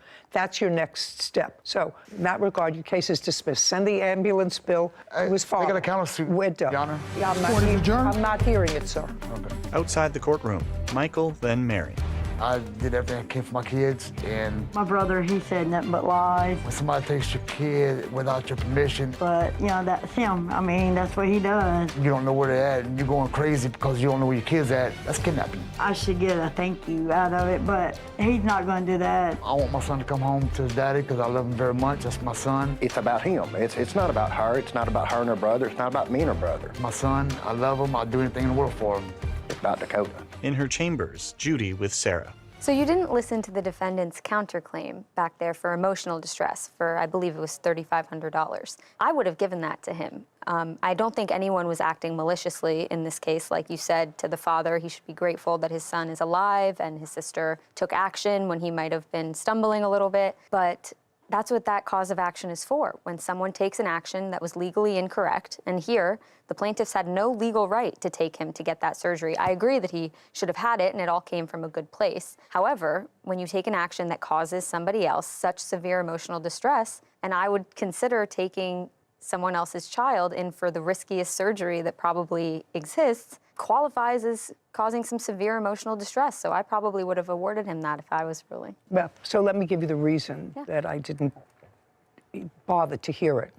I think the aunt and her fiance had nothing but pure motives in taking this 19-year-old who they say appeared to be malnourished and they say was diagnosed as being malnourished, which is possible, and it's possible that it was all related to this brain tumor that he clearly had that was impairing his stability, and he was with his father for a year while this tumor was growing. I don't think that they had malicious intent. Neither do I. And I think that but for their actions, this 19-year-old boy probably would be dead. If they took out the tumor that was the size of a grapefruit, I would say 6 months later or 8 months later, there's a strong probability that would affect the optic nerve, it affect the carotid artery, and gone. So although I could understand his annoyance, from the time they went to live with him until his surgery was a month. And I actually don't believe that this father didn't know where he was for a month, because they evidently have a living mother who they're both in touch with. He was moving around, phone disconnected. At the hospital, the mother showed up. She said, I can sign the documents.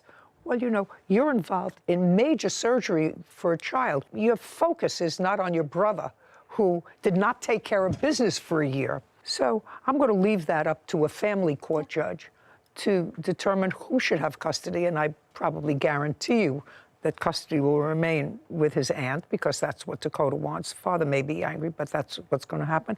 I have no doubt that the father loves him. He did not take good care of him for the year. Sure. And so I wasn't going to reward that by giving him any money against these people who had nothing but the child's best interests, when for a year he really didn't take care of business with his son. And that's why I didn't hear his case for emotional distress. Understood. Thank you. Title, Judy Justice. Are you having a family dispute? Go to judyjustice.tv. You brought your daughter to your mother's house. My mom refused to give me my daughter back. And so what did you do? My mother instinct kicked in, and I went in like fight or flight. And she was not a part of my daughter's life. I did not speak to my mother, nothing. This is Judy Justice. Kimberly Gutierrez is suing her mother, Rhonda George, for false allegations, debit card charges, and personal belongings. Court come to order. All rise. Have a seat, please. Kevin. Case 2131, Gutierrez versus George. Thank you. You're welcome. Miss Gutierrez, this is your mother. Yes, ma'am. And who is this? My grandmother. And that's your daughter? Yes. I'm reading the complaint and the answer, and this is what your complaint is about. You claim that your mother had you falsely arrested, as a result of which you spent 4 months in jail. while you were in jail, it is your claim that your mother used a debit card of yours, I think $3,000 worth, and you had some belongings at her house that you want. I gather that you've had some problems in your own life. You have at least 3 children. Yes. Was the state ever involved in placing the children in foster care? No. And what about your daughter? My daughter, yes. And how old is your daughter? She's 19 months. At what point did the state become involved with your daughter? In May of this year, May 18th of this year, when there was false allegations made against, well, when my mom refused to give me my daughter back. In May, when you brought your daughter to your mother's house, when? I called my brother on May 17th of 2022, and I asked him to babysit my daughter. Your brother. And does your brother live with your mother? Yes, he was staying with her at that time. So on the 17th, you asked your brother, who was staying with your mother, if he would babysit for your daughter. Where were you going? I was needing to go to Fresno, and I had just received my income tax check. So I needed to go to Fresno, and I was on foot because my car was impounded the day prior. Were you going alone? To Fresno, yes. So you brought your daughter on the 17th of May to your mother's house, and your brother was supposed to watch him, according to you, while you went to Fresno. Watch, yeah, he met me down the street, actually, because there's a restraining order, so I didn't actually go to the resident. Who has a restraining order? My mother has a restraining order on me. Is the restraining order that she has against you a final order or a temporary order? It's good for 3 years, that's all I know. That's a final order. Was that a final order of protection after a trial, or did you consent to it? I was not notified of the court date. Didn't consent to anything. Okay, so it was a default. I don't know what that means. It means you didn't show up and they entered a final order of protection in favor of your mother. So you're not permitted to go to her home. Right. Since that's not really the subject of this, I don't have to get into it. In any event, you went on the 17th, you dropped your child off at your mother's house, your brother was there, and then what happened? I finally got to Fresno, I got a ride, I got to the check cashing place. It literally took me... Don't tell me, I'm not interested in that. 17th, you dropped the child off. You were supposed to pick the child up when? That evening. On the 17th? Yes. And did you? I showed up it was a little before 10. I showed up, I called my brother, I said, I'm down the street. He was like, yeah, I'll be right there. 10 o'clock at night? It was almost, ma'am, I was on foot. And it's just a second. I asked you 10 o'clock at night. It was right before 10, yes. Okay. When I got there, I called him. It had been about 15 minutes had gone by, and I called him back, and I said, where are you at? And he said, Mom won't let me leave with the baby. And I said, what do you mean? And he said, Mom won't let me leave with the baby. My mother instinct kicked in, and I went in like fight or flight, and I walked down to my mom's house, and I knocked on the door and was asking for my daughter. I finally came to my...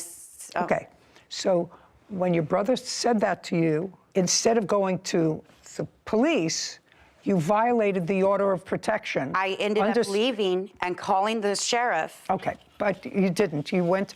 Of course, yes. I was going for my daughter. Yes, ma'am. Okay. And what happened at 10 o'clock at night or 10:30? Yes. I finally realized that about 5 minutes of being at the house, I was like, okay, you need to leave. So I left because she wouldn't open the door to give me my daughter. I left. I called the sheriff.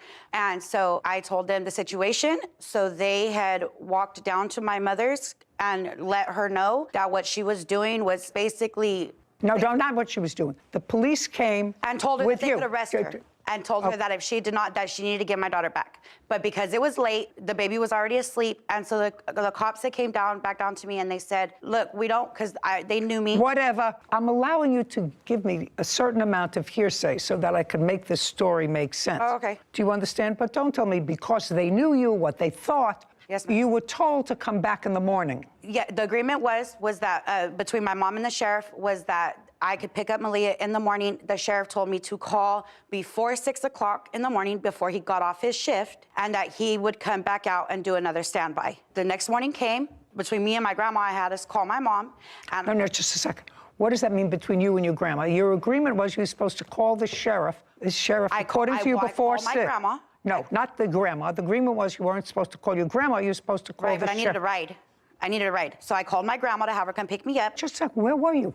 I was staying at a friend's house. I didn't live in Selma. Just a second. You were staying at what friend's house? Kimberly smirks. Caption coming up. The sheriff came, got behind us, and tried to pin us in, and my grandma went to take off. So your grandmother was driving? Yes, ma'am. And she was trying to evade the police to go someplace else. A courthouse. The Judy Justice logo appears. In the courtroom, Kimberly and Rhonda. Kimberly Gutierrez claims her mother, Rhonda George, owes for debit card charges and personal belongings. You were staying at what friend's house? My friend Isaiah's. Isaiah. Yes, I stayed the night there waiting for my daughter. Just a second. Isaiah. Isaiah what? Bonilla. And what is your relationship with He's my him? best friend. He's been my best friend since high school. Where are you living now? I live with my grandmother right now since I was released. Full time? Right now, yes. What do you mean right now, yes? I'm in the process of getting my own place. Okay, so you called your grandmother and then? Called the sheriff. And then? Waited for the sheriff to respond. And then? The sheriff did not respond for a few hours. Okay, so you were waiting for the sheriff to respond. The sheriff did not respond until when? It was after 7 o'clock in the morning, and it wasn't even yes, ma'am, 7 a.m. 7 a.m. Your daughter is, according to you, 19 months old? 19 months old. And she had prior to that been living with you? She was living with me all the time, yes. She was living with you? Yes, ma'am.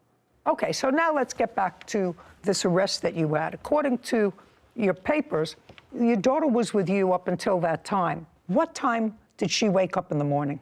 Usually she wakes up between 7:30 and 8 o'clock in the morning. Okay, well, then could you tell me why, if she wakes up between 7:30 and 8, why you would even contemplate picking her up before 8 o'clock in the morning? Because one of my issues was with certain officers that would have been responding, and the officer that responded the night of the incident, he told me if you wanted me to be the officer to respond, you need to call me before I get off my shift. Fine, but he didn't respond to you. But according to you, he didn't respond to you. No, it was so a different then my officer. question to you is, They did respond at 7 o'clock in the morning.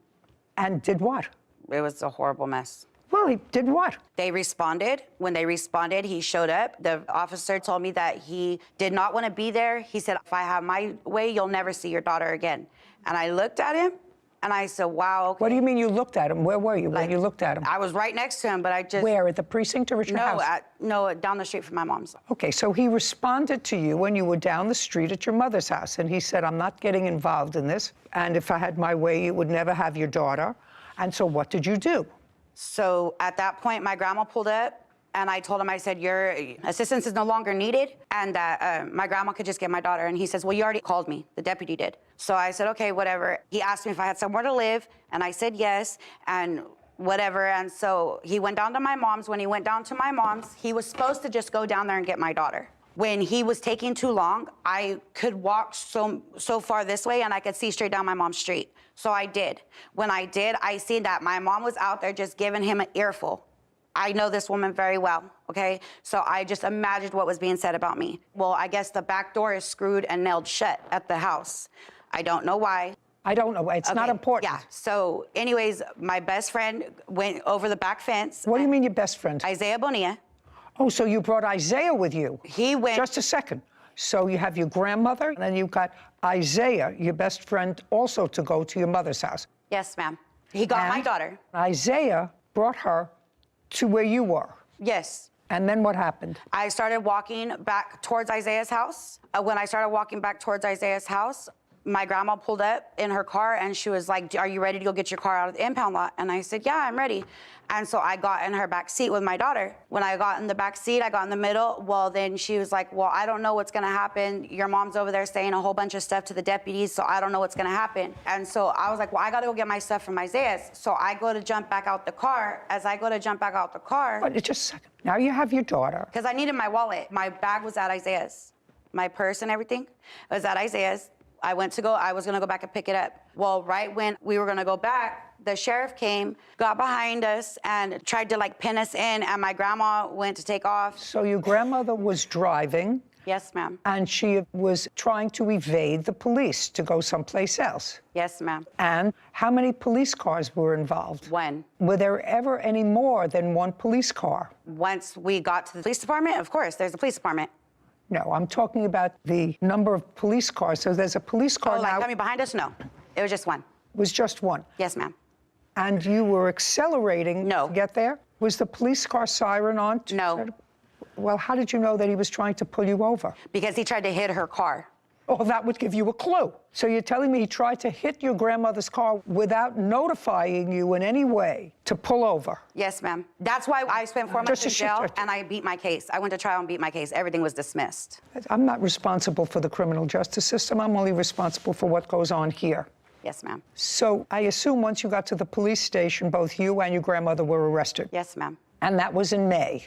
Yes, ma'am. And now uncross your arms. And now we're in December. Yes, ma'am. Of the same year. Yes, ma'am. And you're out of jail. Yes, ma'am.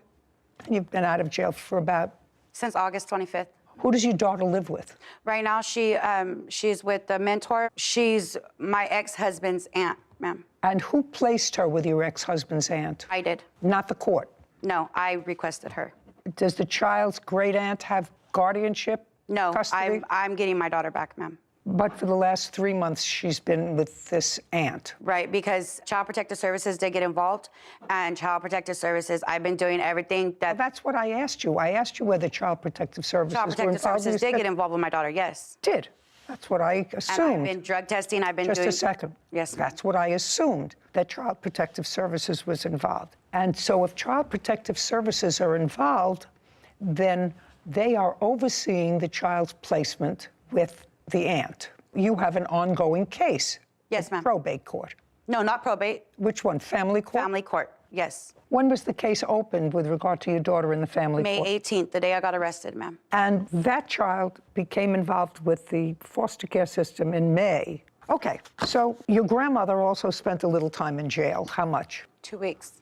I quite frankly don't understand your case. While I was in jail, Your Honor, while I was incarcerated, my mom had all my debit cards, my ID. She had went and actually, because of me getting arrested, she had went to Isaiah's and picked up all of my stuff. You mean, just a second. Let me understand this. It is your claim that the reason that you had to go to Isaiah's house was to get your pocketbook, your wallet, your credit card that you left there. But I never made it there. I understand that. And Isaiah, clearly, from what you tell me, knew of the problem because he was part of this little conspiracy to get your daughter out of the house and was at the back of the house to pick up your daughter who was being put over the fence. So why would Isaiah give your mother? Because she went over there with a baseball bat and busted out his windows. Caption coming up.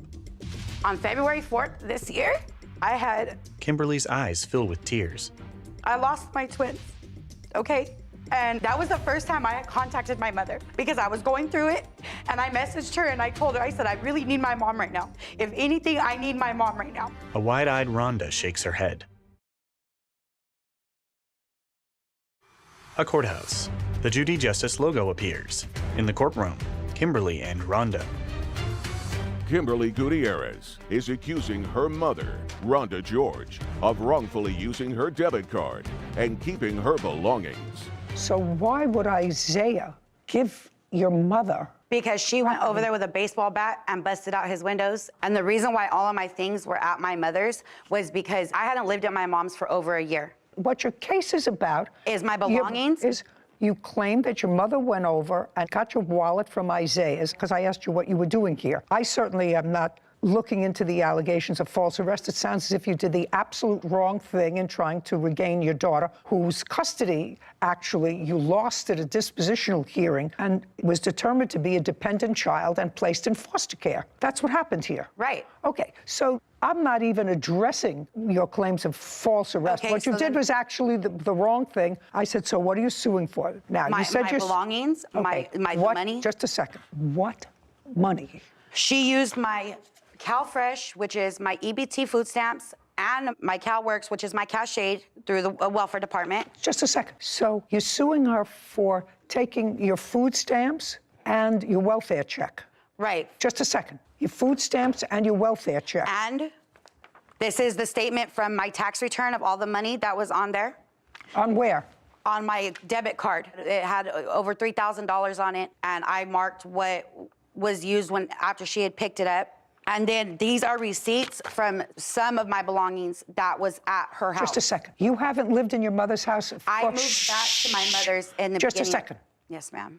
You hadn't lived in your mother's house, according to what you said to me, Whitney, was it a year ago? Didn't you say that you moved out of My your mom mother? allowed me to come back. Because there was an order of protection. She had called me. I was living in Fresno, ma'am. Just a second. You hadn't lived in your mother's house. You said you were living with your grandmother. For how long were you living with your grandmother before May? I said I was living with my grandmother right now. I was living in Fresno, ma'am. I want to know what property you think. My clothing, my husband's clothing, my daughter's bassinet. I had jewelry there. I had all of my clothing. Why would all of your clothing be there? You were living with your grandmother. I hadn't moved into my grandmother's until I got out of jail. I was living in Fresno, and my mom... Just a second. You're not letting me talk. I'm not understanding your movements. Okay, my mom kicked me out in 2021, okay? My daughter was just a few weeks old. My mom kicked me out due to her boyfriend. She kicked you out? Yes. And? When she kicked me out, I went through Marjorie Mason, and Marjorie Mason had placed me in hotels. I was placed in hotels for about 3 or 4 months, okay? And then it was about January of 21. I was at this time, I was pregnant with twins. They had genetic defects. On February 4th this year, I lost my twins, okay? And that was the first time I had contacted my mother because I was going through it, and I messaged her and I told her, I said, I really need my mom right now. If anything, I need my mom right now. My daughter, she had not seen my daughter. She was not a part of my daughter's life. I did not speak to my mother, nothing. So she made an agreement that she would watch my daughter, because I had to go to San Francisco because I was too far along in my pregnancy, and it was just a big old mess. Do you have any of your daughter's property? No. Okay, now, let's talk about this card. Did you pick up her property from Isaiah? That's either a yes or a no, after the 18th of May. Well, how do I answer that when I did pick up her property, but her cards were not in there? Her driver's license wasn't in there. Her food stamp card wasn't in there. What were you doing at Isaiah's? So she asked... Was this when she was in jail? Yes, right after she got arrested. So I went down there. No problem, he handed it right to me. Look in my wallet, make sure everything's in there. Like I said, I don't know if it was her driver's license or ID was missing, her food stamp card, and the other card, the bank card. I don't know how to get proof, but her best friend, he cashed out everybody money. There was a bunch of people, even himself. The information right here. Even himself and his girlfriend. I don't want to get into the whole... I don't want to get into it either. It's far too complicated for me. Is what you're telling me that you never used a card that she had? No, I did not. Because I'm not concerned about food stamps or welfare. I did not. You're suing the wrong person. You were in jail, so you didn't need money from welfare. What proof do you have that I have my bank statement. What proof do you have that your mother withdrew money? She was the one that went and picked up my cards. Oh, I don't know that. That's not what she says, and you have no proof. Isaiah's not here, correct? No. I don't doubt you when you say that somebody used your card. I just need proof to show. I know that she was supposed to get my daughter from CPS. She was supposed to go get a crib with my card, and I have and my grandma can. I just want you to show me. Yes, ma'am. No, that your mother. I believe that people used your card. She used my card. No, I don't know that. I need you to show me proof that your mother How am I supposed to show? I have my bank statements. Then I'll take a look at your bank statement. If your bank statement tells me who used your card, then that's an easy. She said she did not. I just want you to show me proof that any of these were used. I mean, we have a lot of PlayStations, DoorDash, Amazon Marketplace. And all I was of those. locked up throughout that whole time. I understand that. I suggest that you concentrate on getting yourself together. If you want to reunite your family, I suggest that you put your priorities in order. Oh, they are in order. Evidently not. I work, I have a job, I go to school, I'm getting my own place, but I'm going to court, I'm getting my kids back. Good. Can I give you this? I don't know what it is. Well, I just want you to look at it. Can I see it? Rhonda hands a document to Kevin, who brings it to Judy. She reviews it. You're telling me this is part of your daughter's criminal history? What is this? No, I'm just showing you she just got out of jail just a couple of days ago. They haven't picked up charges, Your Honor. You were arrested on November 28th? Yes. I'm not going to let you tell me about this. You have a lawyer? Yes. As I said, Ms. Gutierrez, if you're trying to work to get your family back together, Yes, ma'am. and your kids back together, Yes, ma'am. it would be a good idea to think about having more children until you get these children back under your roof. We're done here. Your case is dismissed. You have a good day. This court is adjourned. Outside the courtroom, Rhonda. Oh, I love her decision. I don't want to have nothing to do with any of them. They've burned their bridges. Judy and Sarah. Perfect example of suffer the little children. So you have 3 kids, none of whom live with you. They go back and forth between a grandmother who would participate in evading the police, but where the police had to stop them by ramming the car. Yeah, I was going to say there was something in the Right. papers about a crash and. She said he tried to ram my mother's car. So fingers crossed for her. Yeah, and the kids. But take care of these kids before you think about having any more. Yeah, agreed. Title, Judy Justice. Are you having a family dispute? Go to judyjustice.tv. Hello guys WhatsApp কি অবস্থা guys আমরা zone push করতে করতে একদম last জোনে চলে এসেছি তোমরা সবাই লাইক শেয়ার করে দাও গাইস এই যে দেখছো হ্যাকার আমার কাছে মনে হচ্ছে যে আমি নিজেই মনে করো যে হ্যাকার মনে হচ্ছে আমার কাছে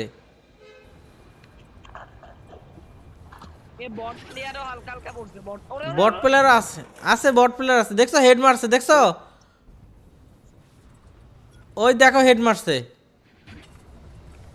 তোমরা তো আমার কথা বিশ্বাস করো না এখন দেখছো ভাই কি হ্যাকার পড়ছে ভাই গাই নাও ভাইয়া গাই নাও ভাইয়া তুমি জুম পুষার তোমার কোনো কান্দার দরকার নাই জুম পুষারে কোনো কান্দার দরকার নাই ভাইয়া ভাইয়া আপনি লাভে বসেন মুকুল ভাইয়া লাভে বসেন আমি জোন পুশ দিব না আপনি না তো ভাইয়া আপনি না জুম পুশ মানে গাড়িতে বসে ওপি